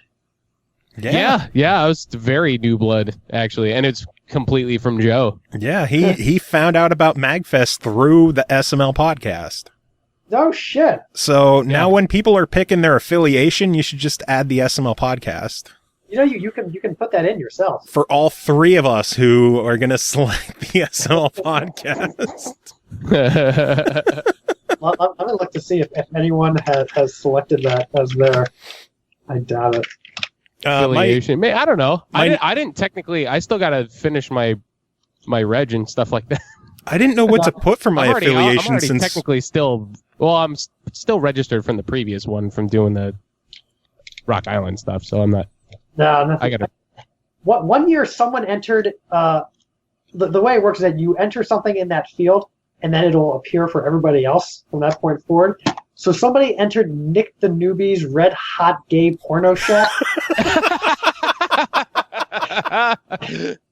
And then that ended up being like one of our top affiliates for the year. Oh my god. That's incredible. If you're into gay porn, that's your thing. I mean, MAGFest supports all ways of life, so fantastic. Good stuff. Thank you. Good stuff. Fuck yeah. Support Newbie's Red Hot Gay Porno Shack. This cat. Wow. Is the cat on the microphone right now? She was right next to the microphone when she said that. That's fantastic. Are you familiar with Sunny, the very nice kitty? Yes, I am. Okay. Yeah, she's... I guess we haven't really posted about her in a while, but we always do sell Sunny merch that goes to charity every year. Always good.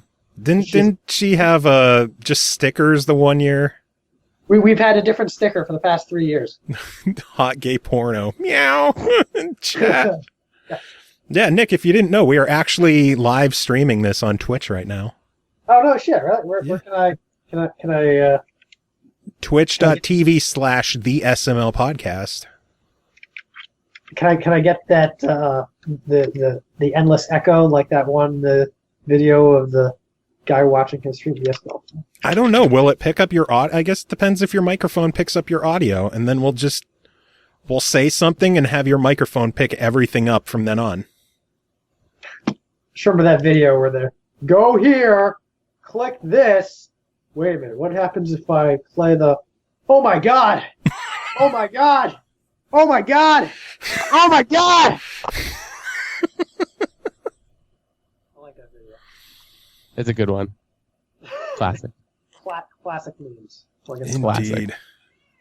Someone's texting me. I have to admit, I don't really like where memes have gone over the past couple of months. These damn millennials. I know. Back in my day, a meme was a HTML web page with a tiled background of a picture with big 3D text coming out of the monitor. YTMND, man. You're the man now, Doc. God damn. Hell yeah. Oh god! One time I tried to explain to my cousin what YTMND was, and it was like when you wake up from a dream and you're trying to explain the dream to someone and it just doesn't make any sense.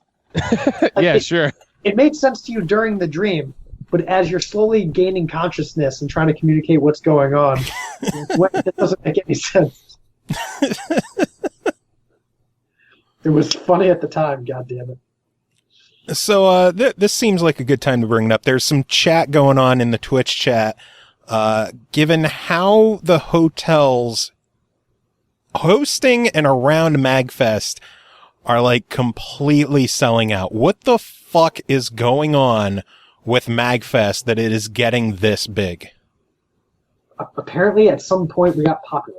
I don't know how it happened. I don't know why it happened. Frankly, I don't know why people even like us. We're pretty much the worst event ever created. Close. Very close. Very close.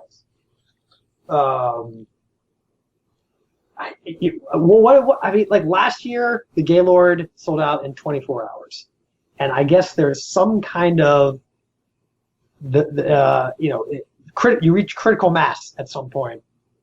And once it's less than a day, I guess that's when a switch just trips, and just people will just go for it because they don't want to take that risk.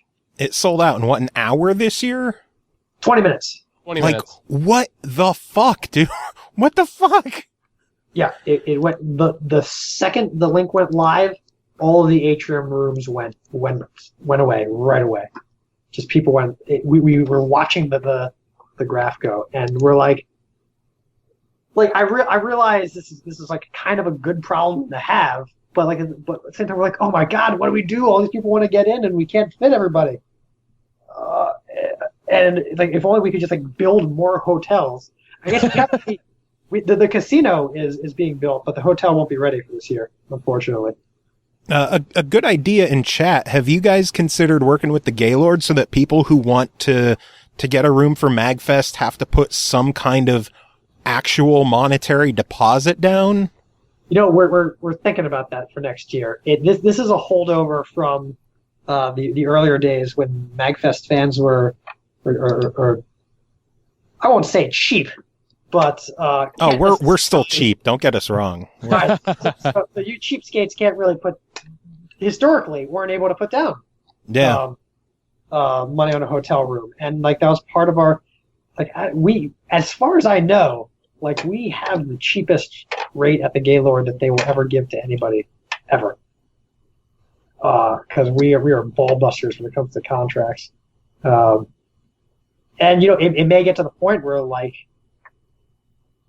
for the sake of improving the attendee experience, it may, like it used to be, eliminating the deposit was beneficial to the attendee experience, and we may now reach the tipping point where now it may be the other way around, where adding a deposit, forcing a deposit may be more beneficial to the experience.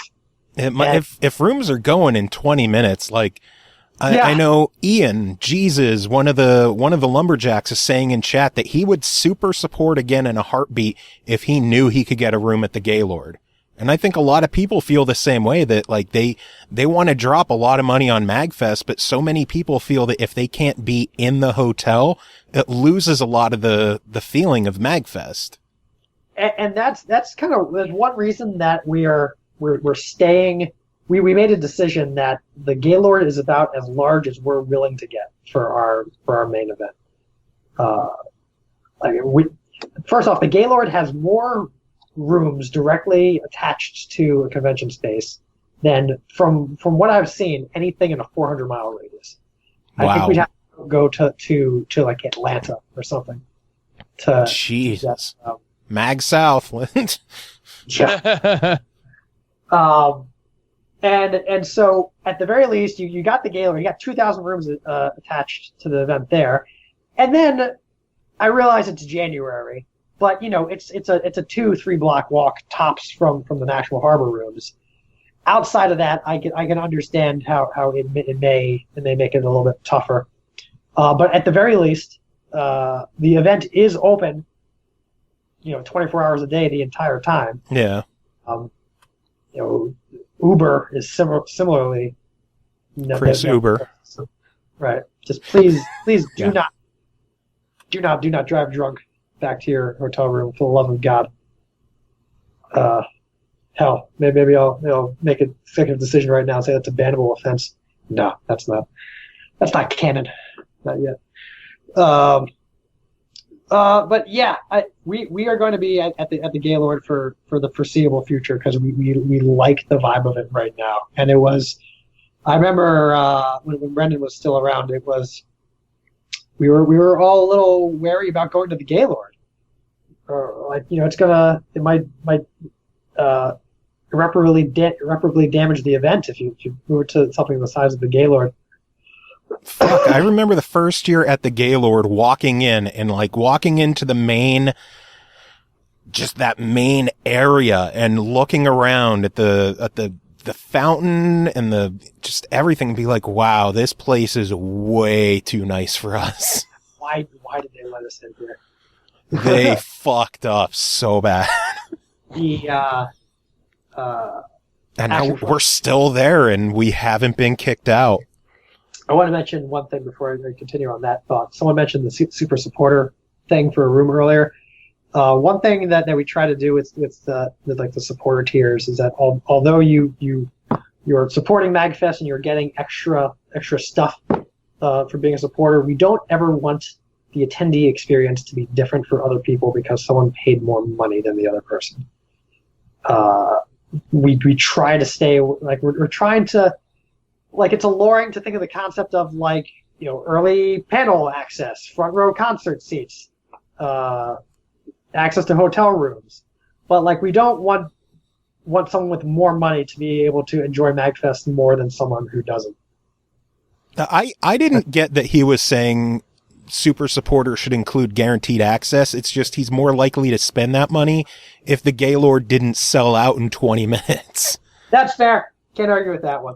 Like if it lasted a day, just enough time to be able to make a registration, which possibly having a deposit, like a one-night deposit mandatory, might make it easier for people to get rooms. Like, have you guys seen anything of like one group or one person reserving a whole ton of rooms and like trying to upsell them to someone else? There was, what do you call it? There was someone that was going around posting that they had 35 rooms, and they were selling them to people. And then we got so many emails and tweets and Facebook comments about, like, did you hear about this? What are you doing about it? And it was a troll. It was completely made up. From what we've investigated in the booking records and eBay and Craigslist records, it's not of any validity whatsoever. And if it was, the hammer would be brought down hard. That's good to hear. Just so scalpers aren't fucking this up for people who legit want to go. No, yeah, it's fucking ridiculous that someone would. Well, I mean, it's not. I don't have a hard time believing that someone would do it, but it doesn't stop me from being pissed off at the thought that someone actually doesn't.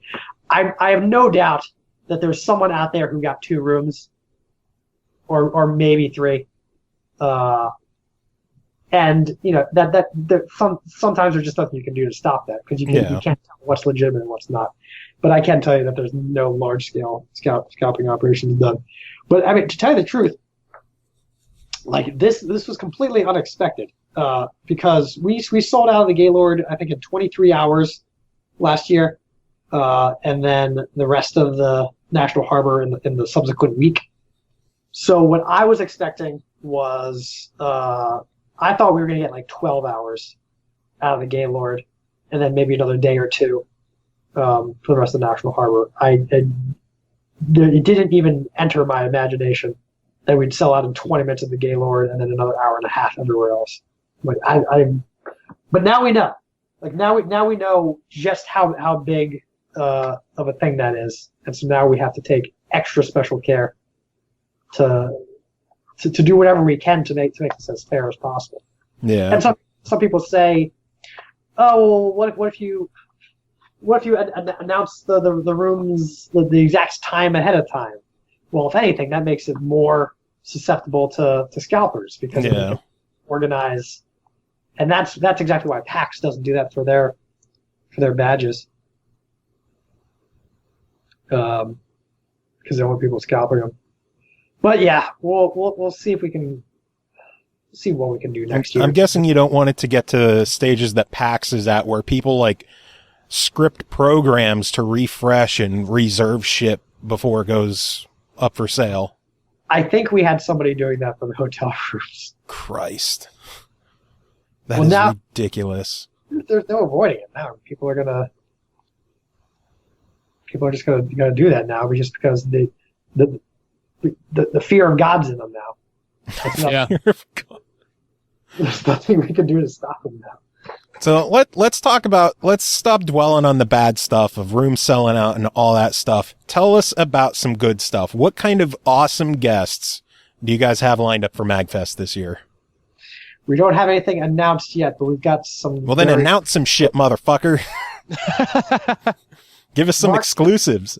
Marketing department hasn't cleared anything yet, but I can tell you right now we've got some big Japanese stuff in the works. I think people are going to be really excited about. Some old returning favorites as well as some we got some new composers coming from some popular indie games. I forget what else we have going on. Would you believe? God damn it! Like I should be prepared going into this interview, but like I'm so busy. Why? We aren't. I'm so busy working with like the high level organizational stuff. Like I don't have as much of a grasp of the actual content that's in the event anymore. What's actually going on in MAGFest? I know how much money we're spending. I don't know what we're actually spending it on. I'm trying to think. Let me actually. I can tell you that the music lineup is going to be great this year. We got the people behind Chipwin are at the helm for leading the whole thing, and they've got a great crew together. Nice. That we got our three or four basic categories: video game music cover bands, chiptunes, hip hop, and DJs. It's going to be a hell of a good show. I tell you that for sure. It's going to be jam packed. I'm pretty excited for it. I'm always excited for the shows. That was really what drew me into MAGFest originally anyway. It was mostly just going around and being able to see bands playing this style of stuff to an audience of this type of, magnitude. I was like, this is insane. Like, this is ridiculous. It's just crazy how big just even the concerts have gotten, that there's just... Dude, the stage shows at this point are incredible. Like, I'm really impressed with just the layout of how everything has been for the past couple of years that I've gone. Yeah, our music department is so amazing. Like, I can't believe they were able to put this all together. And like it was definitely a quantum. Joe, do you remember MAGFest 9 to MAGFest 10? Yeah. In stage tech, it was a quantum leap. It was amazing. I'm like, whose event this is this? This can't be MAGFest. What was your first MAGFest, Nick? 4. Have you heard plenty about the even earlier days of MAGFest? I've heard tales of 3-hour late concerts and just mini bosses playing Excite Bike for 30 minutes. The first year of MAGFest was, the 1-Up mushrooms and the mini bosses, and then everyone, which no one gave a shit about. But you can fit the entire concert of MAGFest 1, both bands, the entire crowd. You can fit all of that on the stage at the Gaylord. That's how big of a difference is. Well, I tell you, it's really humbling to me because I grew up basically listening to nothing but video game music. So it's so humbling and heartwarming to see these huge crowds coming to see concerts at a video game music festival, and I realize like sometimes we have non-strictly video game bands like Proto Man and that kind of thing. Psycho Stick. And some Psycho Stick. You got events like PAX, which are they kind of capitalize on the general nerd music genre, whatever that may be. And so I can see how that would draw in a lot of people. Like, everyone loves Jonathan Colton for some reason. And it's the idea that you get this many people coming in, not for just like general nerd music, but for video game music cover bands. I'm so happy that MAGFest has been able to become a worldwide meetup point for the VGM community. And I'm so proud to see. Well, it changed my perception on music completely, because up until this point, I mean, like, I currently, my job right now is playing in a top 40s cover band. But I came out to MAGFest, and the first time I was out there, I was like, wait, like, there's this wide of an audience for this type of stuff? Like, had I known this, I would have just been doing this fucking years ago. Like I got to see what these bands were doing and just go, wait a minute, like, I could be doing that too. I could just be focusing on the stuff that really influences me, as opposed to worrying about, like, well, I wonder if anybody's going to like this, because clearly people like this. Like, when you sell out in 20 minutes, like, people clearly like it. Didn't I tell you about this in like the early days of the podcast? And you're like, is that really a thing? And then you went to MAGFest and you're like, that's a fucking thing. I'm like, holy fuck, this is a thing. Like, but I know you guys are getting all these massive composers and all these bigger bands, but are you still going to be catering to the smaller bands? Like in my days of MAGFest, I'm going to throw out the old man thing. In my days of MAGFest, we had the One-Ups and we had Metroid Metal. Are we still going to be seeing smaller bands like that at these shows?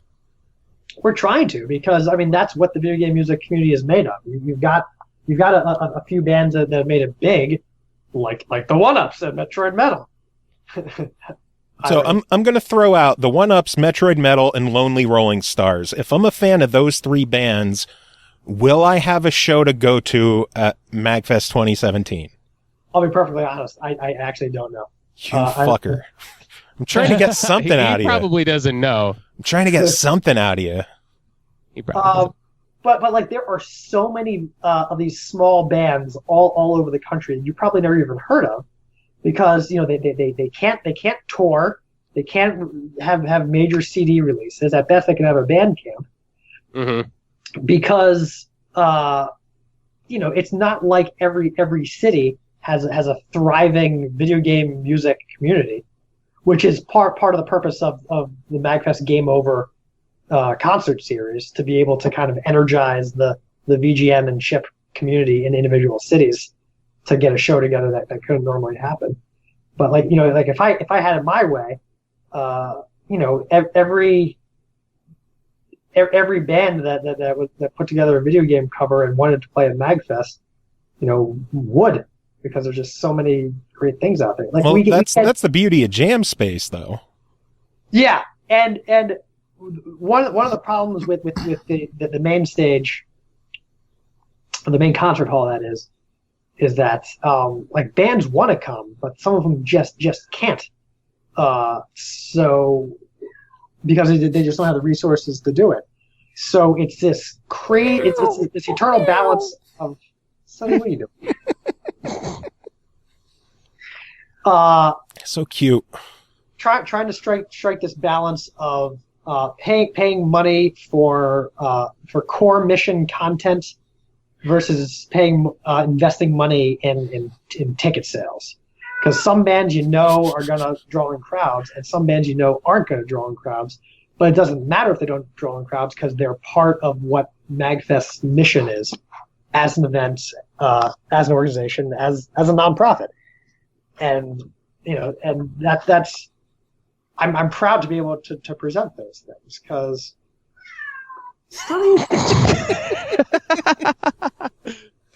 So even Sonny wants you to announce some bands for 2017. All right, Sonny and the Very Nice Kitties coming live to the MAGFest 2016. Sweet, I'm holding you to that. All right, Jam Space, let's make it happen. But to name a few of my favorites in the past, like Kirby's Dream Band, do a barrel roll. Soul Brothers is actually is only just now starting to come into their own. Missing No? Oh God, Missing No. I fucking love Missing No. Yeah. But they're from goddamn Vancouver. Yeah. And so it's not easy to get them out. And it's also tough to be like, hey, you can come out, but like we can't pay for anything. Do you want to play on a big stage? And that's kind of insulting almost. But yeah, Jam Space, although mainly meant for open jam sessions, I enjoy when a non-disruptive guerrilla concert, that's GUE, not a Harambe concert. And also, I love the acoustic jams that go on in the hallways. Oh yeah. So does Sonny. Sonny, do you like the acoustic jams? What do you think about those? Do you think they're good? What do you think? Oh, now you're not saying anything. Yeah, of course. Put them on the spot. And I love those. But then, like, when you get the acoustic jams happening, then of course the DJs. I'm okay with that if some of them just get way too overboard. Like they make their own stage setup and they crank the volume as loud as they can. some of them just get a bit obnoxious. Yeah, it's like, come on, have some consideration for the other 300 people that applied to be a DJ on the stage, but couldn't, but we weren't able to fit them in. And so it's like, come on. So that's why we made the jam pods, which are the taped off areas in the hallway that we're like, okay, this is a good space for noise, this is a good space for traffic. If you're a DJ, keep it in here, and don't hog the space. Let other people, let other DJs use it as well, and hell, maybe even share your equipment with the other DJ. And so that ends up working pretty well, I think. And the acoustic stuff just inherently doesn't make as much noise and doesn't draw as big of a crowd. And so it's okay to have that kind of organically happening wherever. So how many concert stages are there going to be this year? I know last year there was the main concert hall with the 2 stages, and then wasn't there like down in the main area, like off to the side, like that one tiny little bar area was like a secret show area. I know people were going there for bands. That was Mag Underground. Mag Underground. Produced entirely by the Shiz, the Mini Boss's message board. That was fucking awesome. I'm glad that turned out well, because that was an example of bringing in the lesser known bands, but letting them play at MAGFest. Like I love Carbohydro M, but does fucking anybody else know who Carbohydro M is? Maybe OC Remix, maybe Dwelling of Duels. Yeah. But no offense to Christoph, but he's not the Proto Man. Yeah. I will say that MAGFest Underground, that felt like old MAGFest. Yeah, it was. I got to pop in there for like 3 seconds, but the weekend was all blur. I fucking loved that place. I was in there for a handful of shows just because it felt like the old MAGFest of just this tiny little grungy concert room where everyone's standing 2 inches from the stage. There's not a security barrier and people holding everyone back. It was just like a tiny little intimate party. We're trying to get something like that going again. Space, there's always the eternal battle of space, because departments keep growing and the hotel sometimes. We for the most part have every single room in the hotel. Good Lord. Guest and meeting. But sometimes there's those 2 or 3 that the hotel takes that you're like, oh shit, I really needed that one. But we'll see. I'd like to have it again. We'll see if we can pull it off. Is the show floor, like as a whole, going to be bigger than it was last year? Well, we ended up using all of there are 5 slices of that expo hall, and this most recent year was the first year that we used all 5 of them. So it can't really get any bigger. It can only get more dense. That was insane. Is it going to be split up the way it was this past year with the arcade on one side and all the console stuff all the way on the other? We do that on purpose to make sure that you get foot traffic through the marketplace. Makes sense. We want to make sure that the vendors and the artists get people flowing through. Because if you just put them all in the corner, then no one would go see them. But everyone wants to play arcade machines and everyone wants to play console games. So if you make sure that the marketplace is in the path of that, then ensures that traffic that goes through.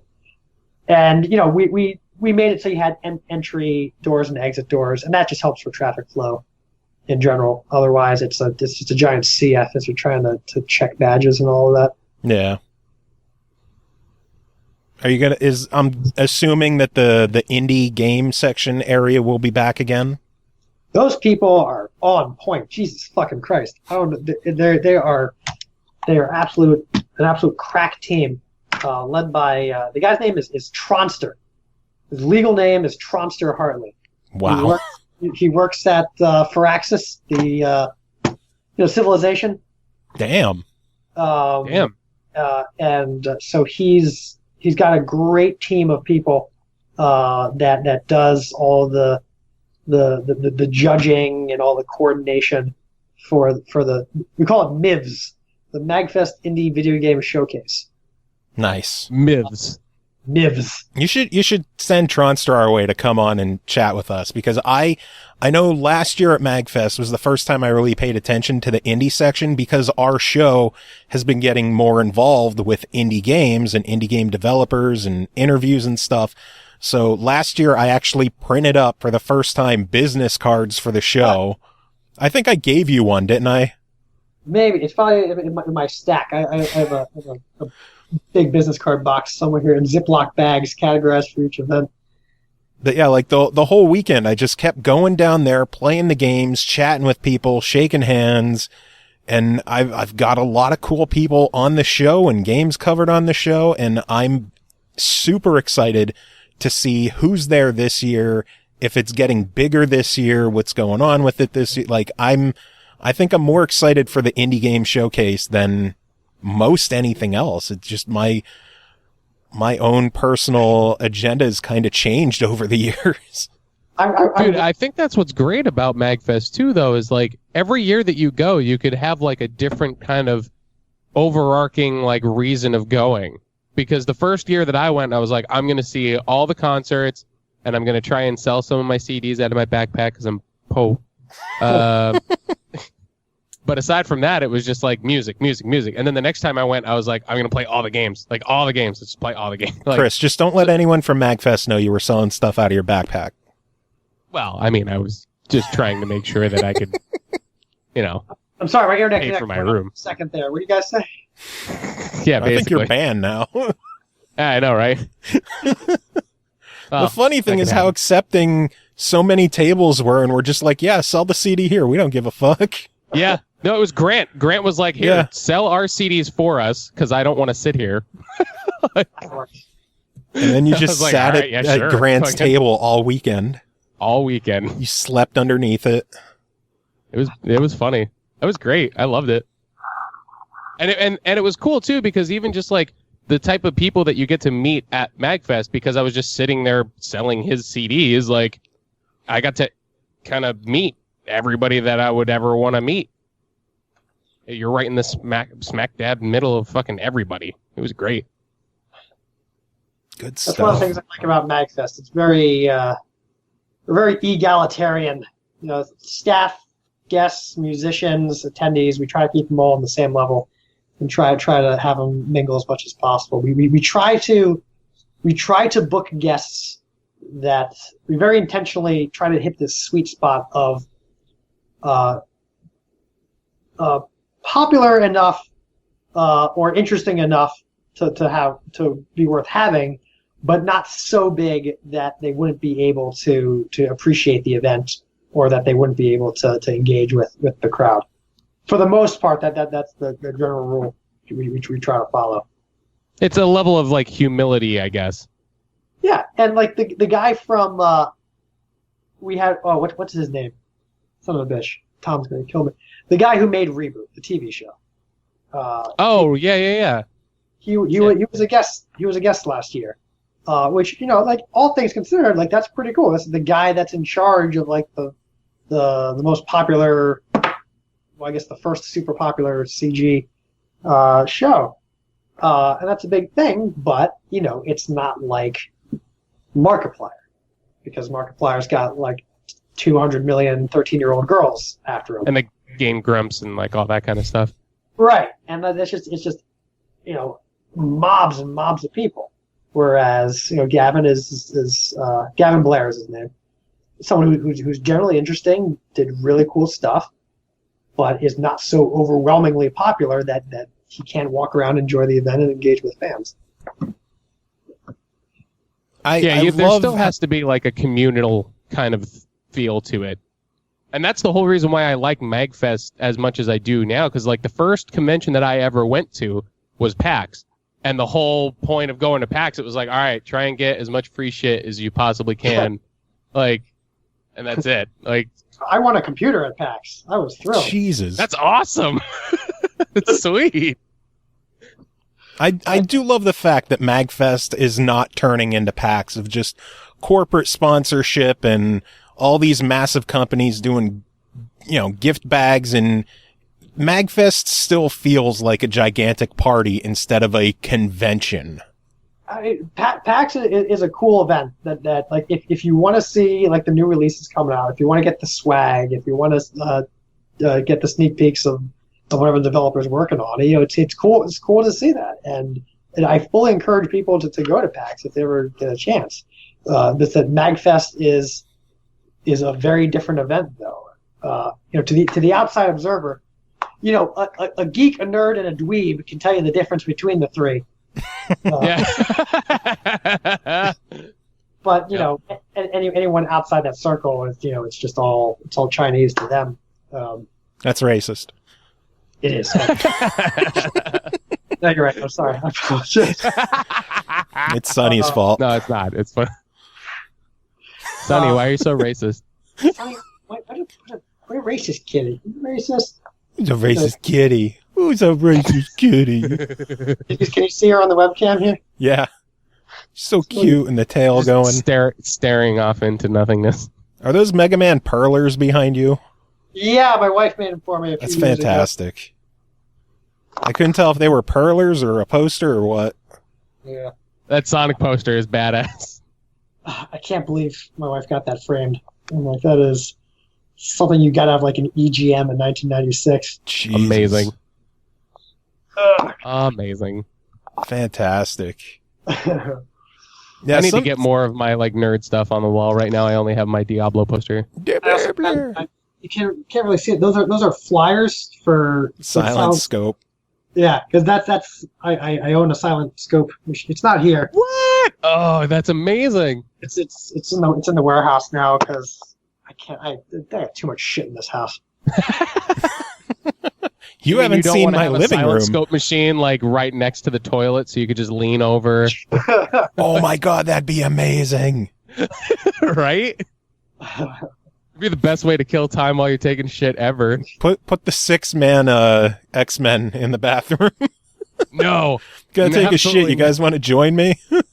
The 6-man and the Silent Scope, not at the same time, but they were both in my basement at one point in time. My lord. Actually, right about where I'm sitting right now. Good lord. I want to get a Top Skater machine. That's what I want. I want a Top Skater machine. I think we have one of the, like Eric Holniker, the Save Point people. I think they have one of them that they bring. They have like it's not. I don't remember. I don't think it's actual Top Skater. I think it's something else, but it's similar to Top Skater. I just bought not just bought. I guess fucking Jesus. I bought like a year ago and I still haven't fixed it up. I bought a Crisis Zone. Oh, nice. My lord. It was $125. Gun doesn't. What? Hell yeah. Arcades are dirt cheap because they're so fucking big and nobody wants to move them. Yeah. But the gun's broken, so I gotta get the gun back online. The lens is busted. I gotta get the clacker working because the game's worthless without the clacker. Like that's half of the fun right there. Feel it shaking in your hand. You're going. But, I'll get that. That's how I felt about what was it? It was Time Crisis 2. It was the first one that had the recoiling pistol thing. Yeah. And as soon as I played that for the first time, I was like, all right, I can never This is play a whole new another world. light gun game without this ricochet effect. It's not the same. I like people are sometimes not aware that Silent Scope is not a light gun game. It's the same mechanism as fucking Operation Wolf in Terminator 2. It's just the axis is just, I guess, yeah, it's just mechanical. You're basically turning a volume knob. It's just two potentiometers on the x-axis and y-axis. And so as you just rotate the gun, that's what it measures. It doesn't actually care. It doesn't care what the gun's pointing at. It only cares, where it's swiveled to. Interesting. That's why you had to have the other screen so that you could see what you were actually aiming at, yeah? Right, yeah. And also, I imagine if you tried to actually magnify a CRT monitor... Oh my god. That would look amazing. Oh my god. Do you want to aim at this red pixel or this green pixel? Oh, I killed the video. Oh, do you want to see Sunny more? I don't know. She's not really doing anything exciting here. Staring off into nothingness. I just figure it makes the stream more interesting than just an SML logo. I I don't have mine on because my room is very dark. I don't have my lights on right now. Oh my god, magnifying a fucking CRT. I was trying to practice doing like silent scope speed runs. Maybe like bring the arcade machine to AGDQ one year. That would be amazing. And I was practicing on MAME, and I was getting pretty good at like killing the first boss instantly. Like kind of getting the gun at the right place, and then just mashing the trigger. Mashing the trigger so that it hits them right away. I just like the idea of you like going to the airport. What kind of carry-on do you have? I have a silent scope arcade machine. Will it fit in the overhead? It's like, yeah, I'm going to bring my 3DS with me. It's like, yeah, I got a fucking silent scope arcade cabinet. Fucking wheel it in. Thankfully, AGDQ is over at the Dulles Airport Hilton. So that's like an hour 15 away from it. So I could just, grab it. You could actually technically drive it over. Yeah, it would take me an hour. That'd be fantastic. I think it needs I didn't know that was so close. Yeah, I know. Me neither until a couple of years ago. The first actual Speed Demos Archive marathon, like the precursor to AGDQ, was supposed to be at, I think, MAGFest 8. But we fucked them over. Oh, you bitch. We promised them internet. Well, somebody promised them internet. We were not able to deliver. And so they had to go back to what's his name, Mike Uyama's his mother's house or his apartment or something, and they did it from there. But to be perfectly honest, I think it's probably better that it happened that way, because Games Done Quick has grown. It's grown so much and become a thing of its own, and I think they really. I don't know how things would have panned out. If they'd stayed with us, but I can't picture it being much better than it is now, because they're pulling off $1.5 million for. Yeah, they're pulling in a lot. Yeah, and I'm so impressed and so glad that they've been able to grow like that. And could you imagine how much of a clusterfuck it would be at this point if both things were like trying to be held in unison at the same place?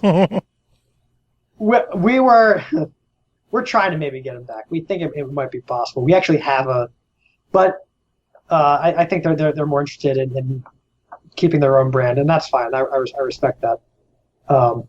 I'd welcome them if they wanted to come, but Maybe like a mini version. Yeah, but either way, they're usually pretty close to the same weekend as us anyway. In fact, AGDQ this year starts off the last day of MAGFest. Well, that's perfect. So I'll have something to do when I get home from MAGFest. It's just watch that. The cure for the common PMD. It's just an endless MAGFest. And that's why we need the community. We need our own village. Probably be people that are at MAGFest the entire time that will immediately Magtown. Get in the car and drive to the other side of the DC Beltway. Just go to GDQ for a week. Yeah, maybe I will do that. I have a couple days off afterwards. There you go. That'd be neat. I'll have to do that. Is GDQ open to the public? You have to buy a badge to go in. I'm sure a badge isn't that much. I think it's something like $40 or $50, but it goes. It goes to charity, and it's it's a week of content, and they also have a game room there as well that you can play in. Top skater machine. No arcade machine. No, they do have arcade machines. As of the most recent one, they have Silent Scope arcade machine. Silent Scope arcade machine. Maybe. Try and beat. They will this year. Beat the run. I'm fairly sure I have the world record. As Nick Marinelli is there to do his Silent Scope arcade speed run. Dude, I would absolutely donate during that time. Tokyo Attack brought. They brought their arcade machines for general play. They didn't have any on the stream, but like Tokyo Attack brought a good selection of their Japanese import stuff. And meanwhile, we brought some of our janky, shitty classic stuff that's falling apart. You move the stick the wrong way. Janky, shitty stuff. Sorry. Cat's like, fuck Lord. This. Fuck that. All right, that's enough for the cat. But I want, according to Twin Galaxies, which is, as we all know, the indisputable authority for world records in video games.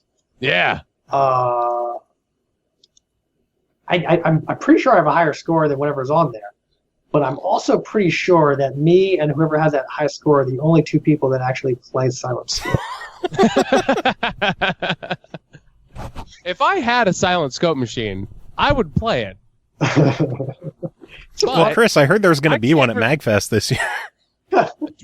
I first got good at that CAD in college when they had one in the game room.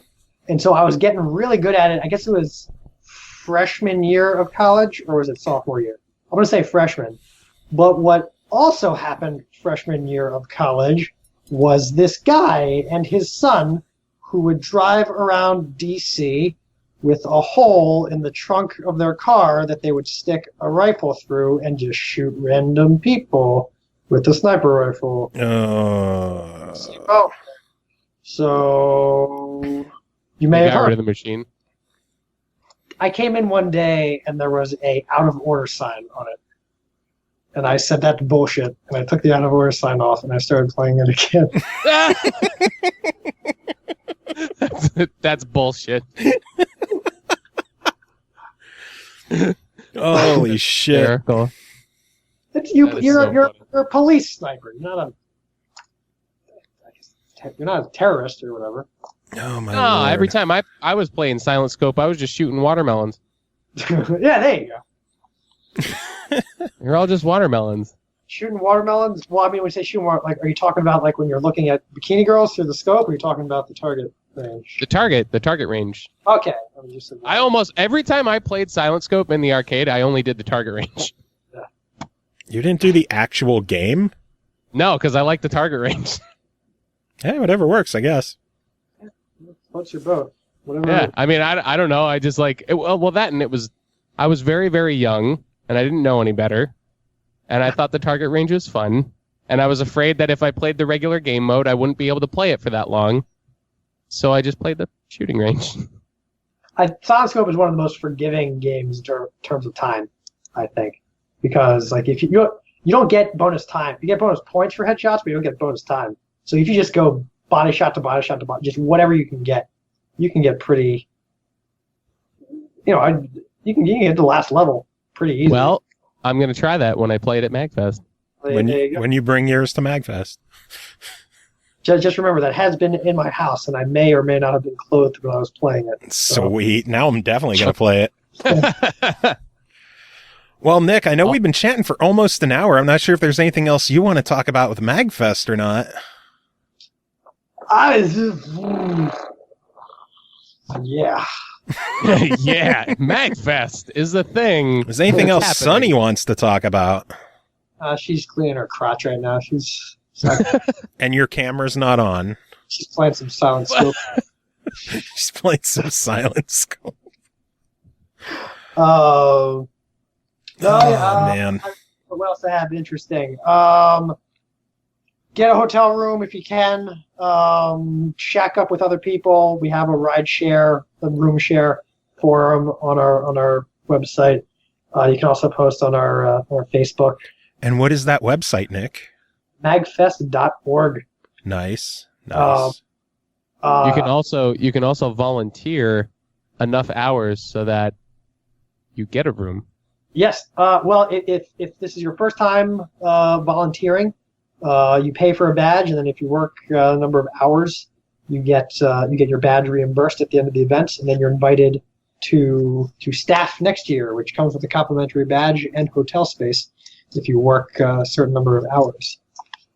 Yeah.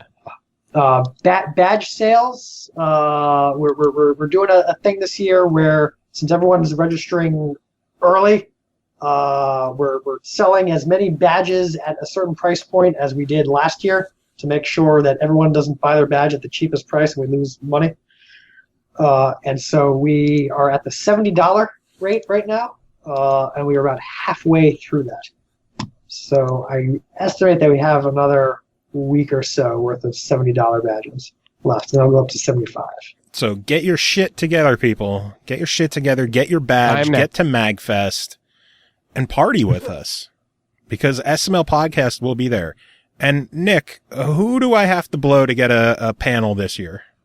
To do a live podcast at MAGFest? I mean, you could do that anywhere you want. You could just find a table and set up in the hallway. I'd rather have something official. I mean, this is the 15th year. We could have a Welcome Lumberjacks panel again. Maybe, possibly. I will say, though, for anyone that's trying to do prospective panelists or people that want to do podcasts or something, and we have a disclaimer about this on our panel submission page. MAGFest is more than just the events on the schedule. MAGFest is the summation of everyone and everything that's in the building at the time. Every room party, every hallway concert, every meetup, every street preacher yelling, whatever he thinks is going on. Like, that's all part of MAGFest. So, like, if you want to do something unofficial in the hallway, like, that is official. I mean, that's part of the event, and that's what makes the event so great, that everybody at MAGFest is a part of it. Oh, we have Ian in chat asking, what kind of super supporter swag is there going to be this year? So what do we have? We kind of revamped our tiers a little bit. When we go to the registration page, if you get the supporter package, you get a little ribbon that says you love MAGFest. You get a T-shirt bearing our vampire hunter themed artwork for this year. You get a cowbell, because why not? You get a cowbell. Little heart enamel necklace that has a square wave in it. You get your customized badge or badge accompaniment hanger. You get a swag bag full of stuff. And then if you upgrade to the vampire package, in addition to all that, you get more cowbell. And you also get a miserable pile of secrets, which you will find out exactly what that is when you get it. Do you guys know what it is yet, or are you just still figuring it out? It is going to be something that shows you how much we care and how much we appreciate the support you give us. So it's going to be a bag of shit, isn't it? Like, just a literal bag of shit. That's what we care about in your contribution. This is what we think about you. You're a piece of shit. MAGFest, we don't sell sponsorships. We don't sell advertisements. All of our money comes from ticket sales, and so it's the support of the community and the people who chip in extra. That's what keeps us going. And so these extra things we put on, the extra things we give out, that's to show our appreciation. And people like to keep giving us more money for some reason. I don't know why. So if they're stupid. If you purchase the vampire badge and are a fan of Poor Life Choices, you will get an invitation to even higher tiers, where we will add even more ridiculous shit onto your badge. Good times. Damn. Good times. Always going big. I know I got the supporter this year just so I could get the special badge. It's been too many years since I've had the special badge. And I think I customized mine to say SML Podcast, bitches.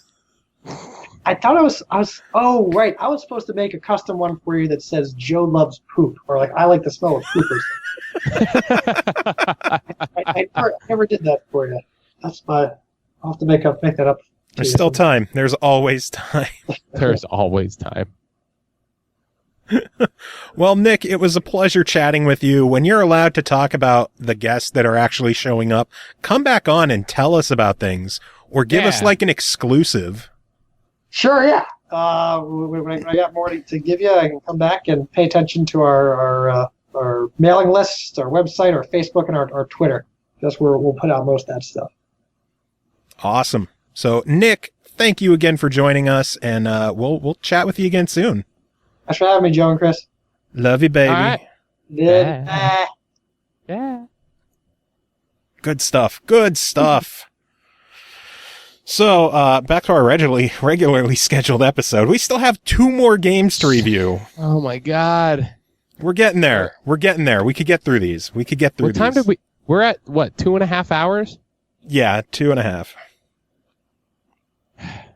We're getting there. Only 2 left. 2 left. We're almost there. Are you ready? Stretch. I'm ready. First game to talk about is called LiveLock, developed by Tuque Games. I think it's Tuque. Tuque. Tuque. 2K Games. Not 2K Games, 2K. no relation to 2K Games. It's not... It's a different 2K. So I think it's Tuque Games, published by Perfect World Entertainment and released August 30th for $19.99. LiveLock is a cooperative top-down shooter where you play solo or with up to 2 allies to break the cycle of infinite war between machines. As one of the remaining capital intellects, your role is to unlock Eden and revive humanity.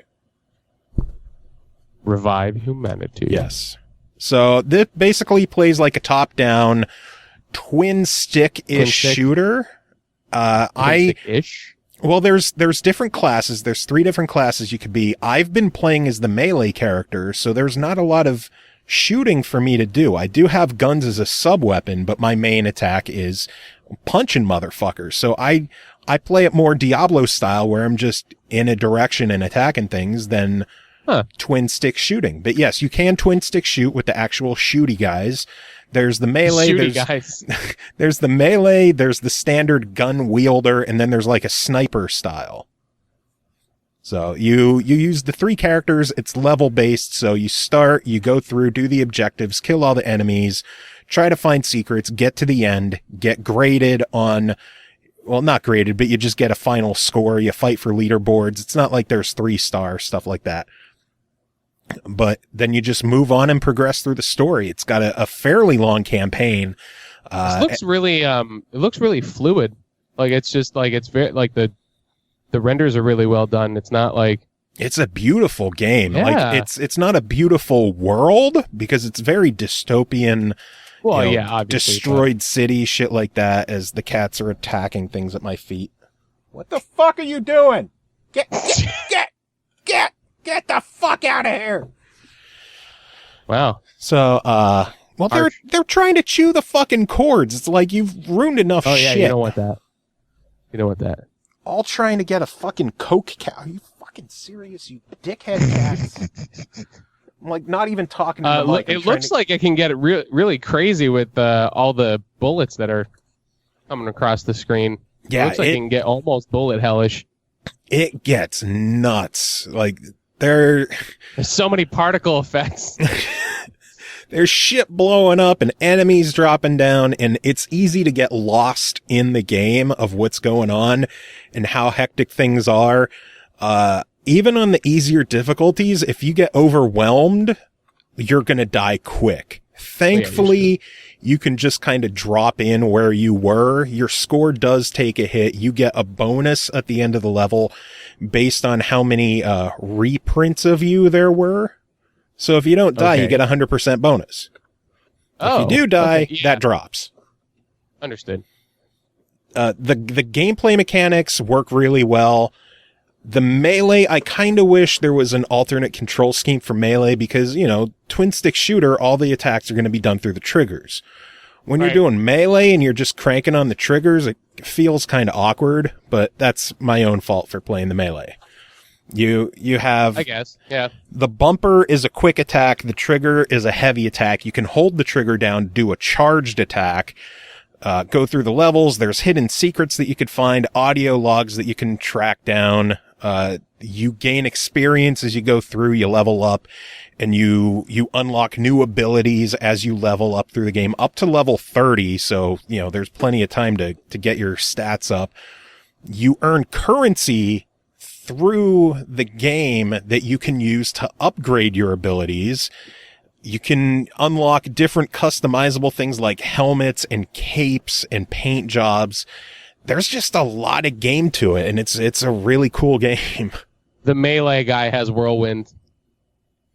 Yeah. I'm looking at all the abilities right now. It's not like Diablo where you could spam the abilities, though. Yeah, yeah. So you can't just hold the X button and whirl away through an entire level. Understand. but the act and the motion is there, Yes. and I love Whirlwind. Yes. I do enjoy the fact that it has 3-player online co-op, so I definitely need to find some people to play this with. Chris. Oh, gee, who else would you ask? Chris. I don't know. I don't have any friends anymore. My best friend quit the show a couple months ago, and I haven't talked to him since. So then, who else would you actually play games with at this point? I don't know.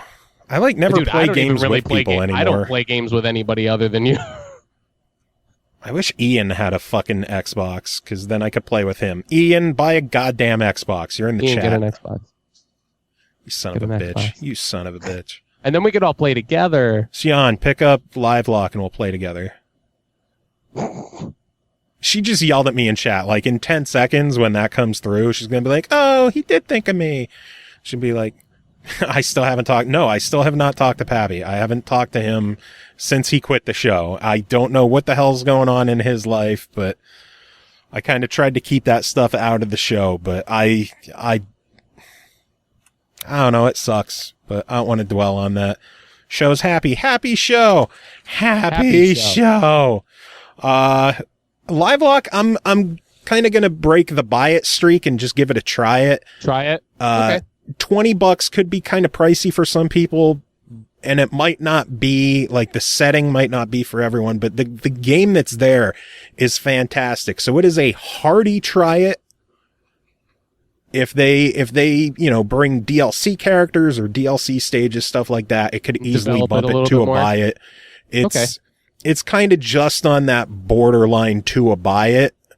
If it was it might be a buy. It might be a buy it for some once they look at it and check it out, and then a try it for others. Yeah, like I think if it was $15, it'd be an easy buy it. At $20, it's just you need to know what you're getting into. Like, just watch some videos on it, watch some gameplay of it, because it's not as casual as Diablo, and the difficulty can kick your ass.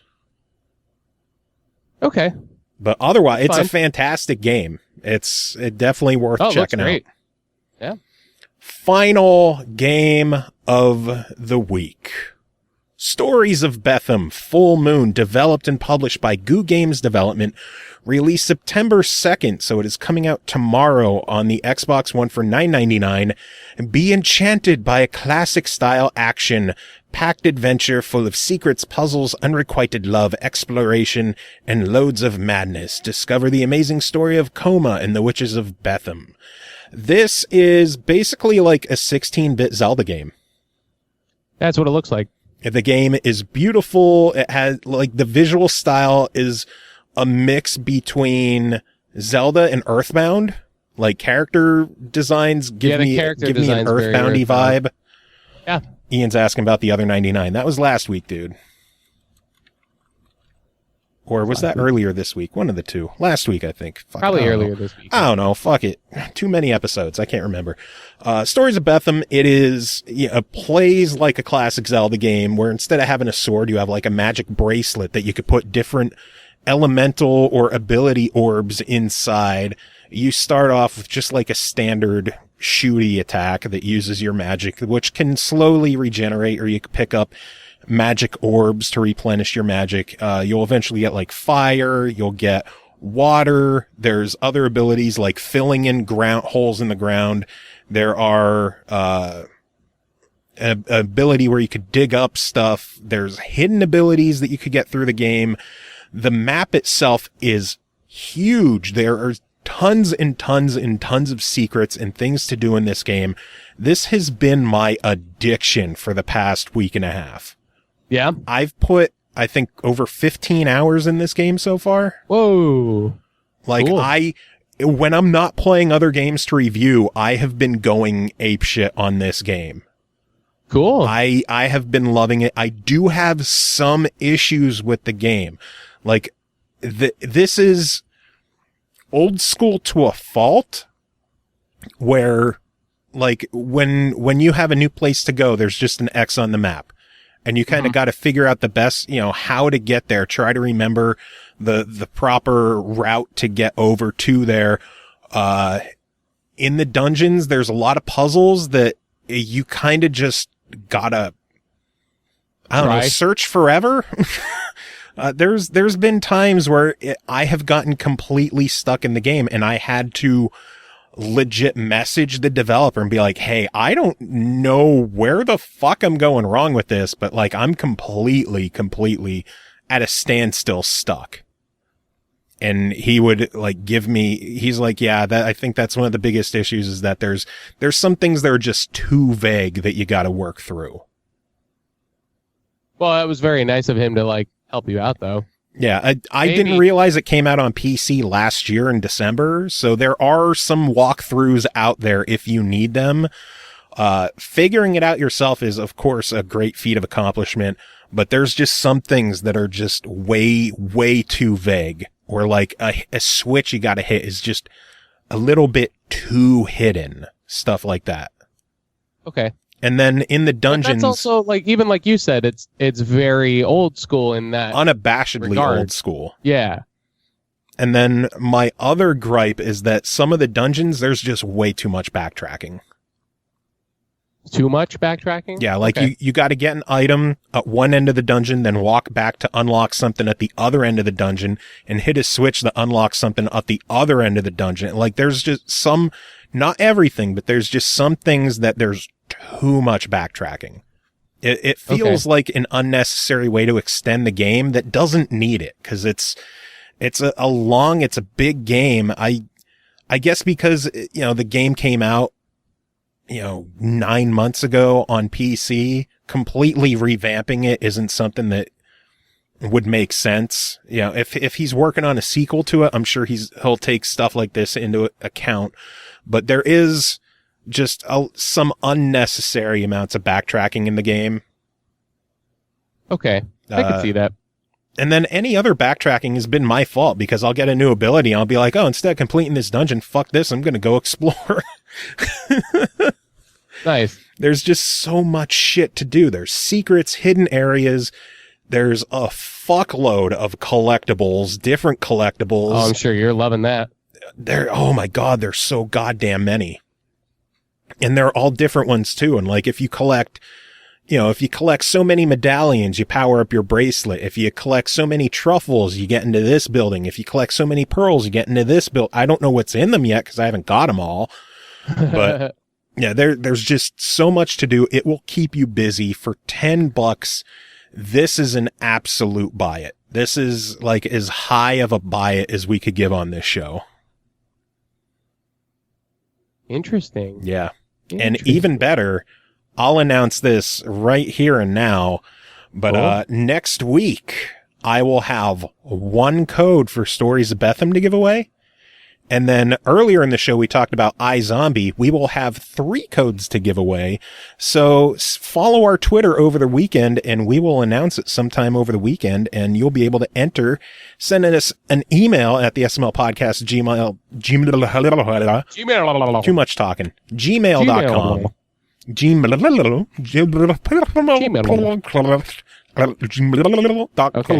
All right, we got it. I'm underwater. So I'm underwater. So yeah, sometime over the weekend I'll announce that giveaway, and just get your emails in and you could win a copy. We'll have one copy of Stories of Bethem to give away. And again, this is one of my favorite games. Like, I fucking love this game so much. Awesome. Even with the faults and issues that I'm having with it, it's just a really, really cool game. Cool. And then if you're my friend on Xbox, check out my recent clips, because, there's a museum in the game that when you unlock it, enemies will drop an essence of themselves that you could, it's kind of just unlock like an encyclopedia of like, this is what the enemy is and their weakness and stuff like that. But when you collect it, you have to mash the A button to fill up a gauge. As you get stronger bracelets, it'll fill up faster, or as you collect more of the essences and fail, it'll get easier as you go through. I got an essence to 100% with 0.01 seconds. I was proud of that one. That's cool. Like I've had 0.43 and 0.32, but to fucking 0.01. One. Damn. So, you yeah. can't get closer than that, really. So yeah, 6 games this week, 5 buy-its, and the 6th one is really fucking close to a buy-it. Good week for Seems games. pretty good to me. Good Yeah, week very for good week. games. And I have a new game that I get to play when we're done with the podcast. Which I'm one? gonna go downstairs and start playing it. Mirror's Edge Catalyst. Nice. Nice. I'm excited for that. Yeah, next week we're going to have lots more to talk about. Should have another episode sometime later this weekend, as long as I can find someone to record it with. Because we have a I'll be handful doing more shows. reviews, but we're definitely not doing that tonight. Yeah, I'm very burnt out right now. Yeah, this has been a nice long one, but great chat with Nick. Lots of news, great games that we reviewed. This show's doing great, man. Very busy. Very busy. I know you can't make all the episodes, but I'm appreciative of the ones you do make, and the conversation and the people hanging out in our chat and the people entering our contests. This show's just getting better and better. Yes, I agree. I absolutely agree. You've been doing a lot with it, man. I think this is really like the thing that you should be putting a decent amount of time into, because I think you're getting a good amount back from it already, and it can only grow from here. And one of these days, I will put effort into it. Well, it's eventually. Eventually. Want to know what I'm excited about? Next week on the show, I'm going to be fucking reviewing Resident Evil 4. Yeah, that's fucking crazy. Dude, I'm thrilled about that one. That's nuts. I'm so thrilled. I would have made it part of this week, but we just have so much the way it is. Yeah, there's a lot. Next week's bad too. Oh, God. That's why Ian has been joining and helping out to ease up your load. I appreciate that. So yeah, big week, lots of stuff going on. Nick was awesome. Yeah. I think Yeah, music love this to week, chat I'm with just Nick. going to do some random stuff. Cool with that. Like I found a good stuff. Doom cover, a good guitar remix of it. Have you heard that Overwatch Fuck McCree song? Yes. Figure I'll toss that one on there. Sure. Why not? I love that it's all in-game sounds. Like, that's ridiculous. I know. It's so good. So yeah, So good. thanks to everyone for hanging out with us. Congrats again to all the winners. And Chris, do you have final words for this episode? I hope Mirror's Edge Catalyst doesn't suck.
hold on.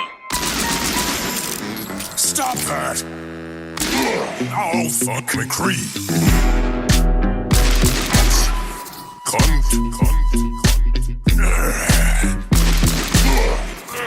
Fucking try hard.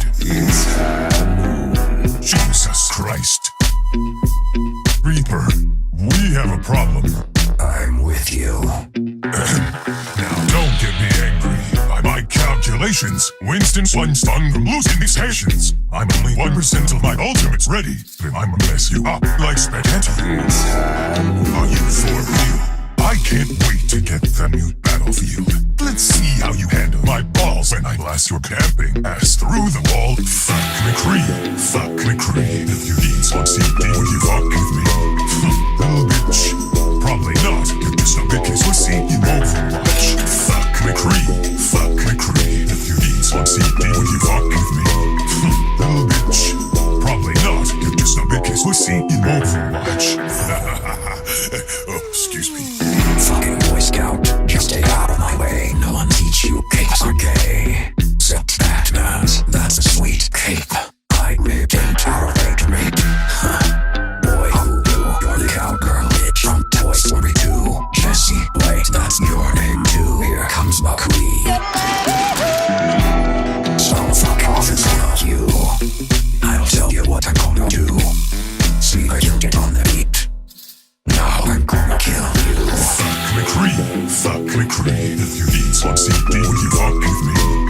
Little bitch, probably not. You're just a big kiss pussy in Overwatch. Fuck McCree, fuck McCree. If you need some CD, will you fuck with me? Little bitch, probably not. You're just a big kiss pussy in Overwatch. How embarrassing. The gang's back together. Reaper, tell him get stuffed. Stop faking. Get out of here. That cigar's a plaything. Everyone knows you're just vaping. The gang's back together. Stay out of our way. Tracer here, back in the rap game. Engaging, primal, raging. My God, McCree is shaking. The gang's back together. Stay out of our way. Winston will fuck you up. Yeah, enjoy your spawner. At this range, I'm a real Frederick Zoller. Love that movie. Tarantino. Absolutely. Fuck McCree, fuck McCree. If you need some CD, will you fuck with me? Little bitch, probably not. You're just a big kiss pussy in Overwatch. Fuck McCree,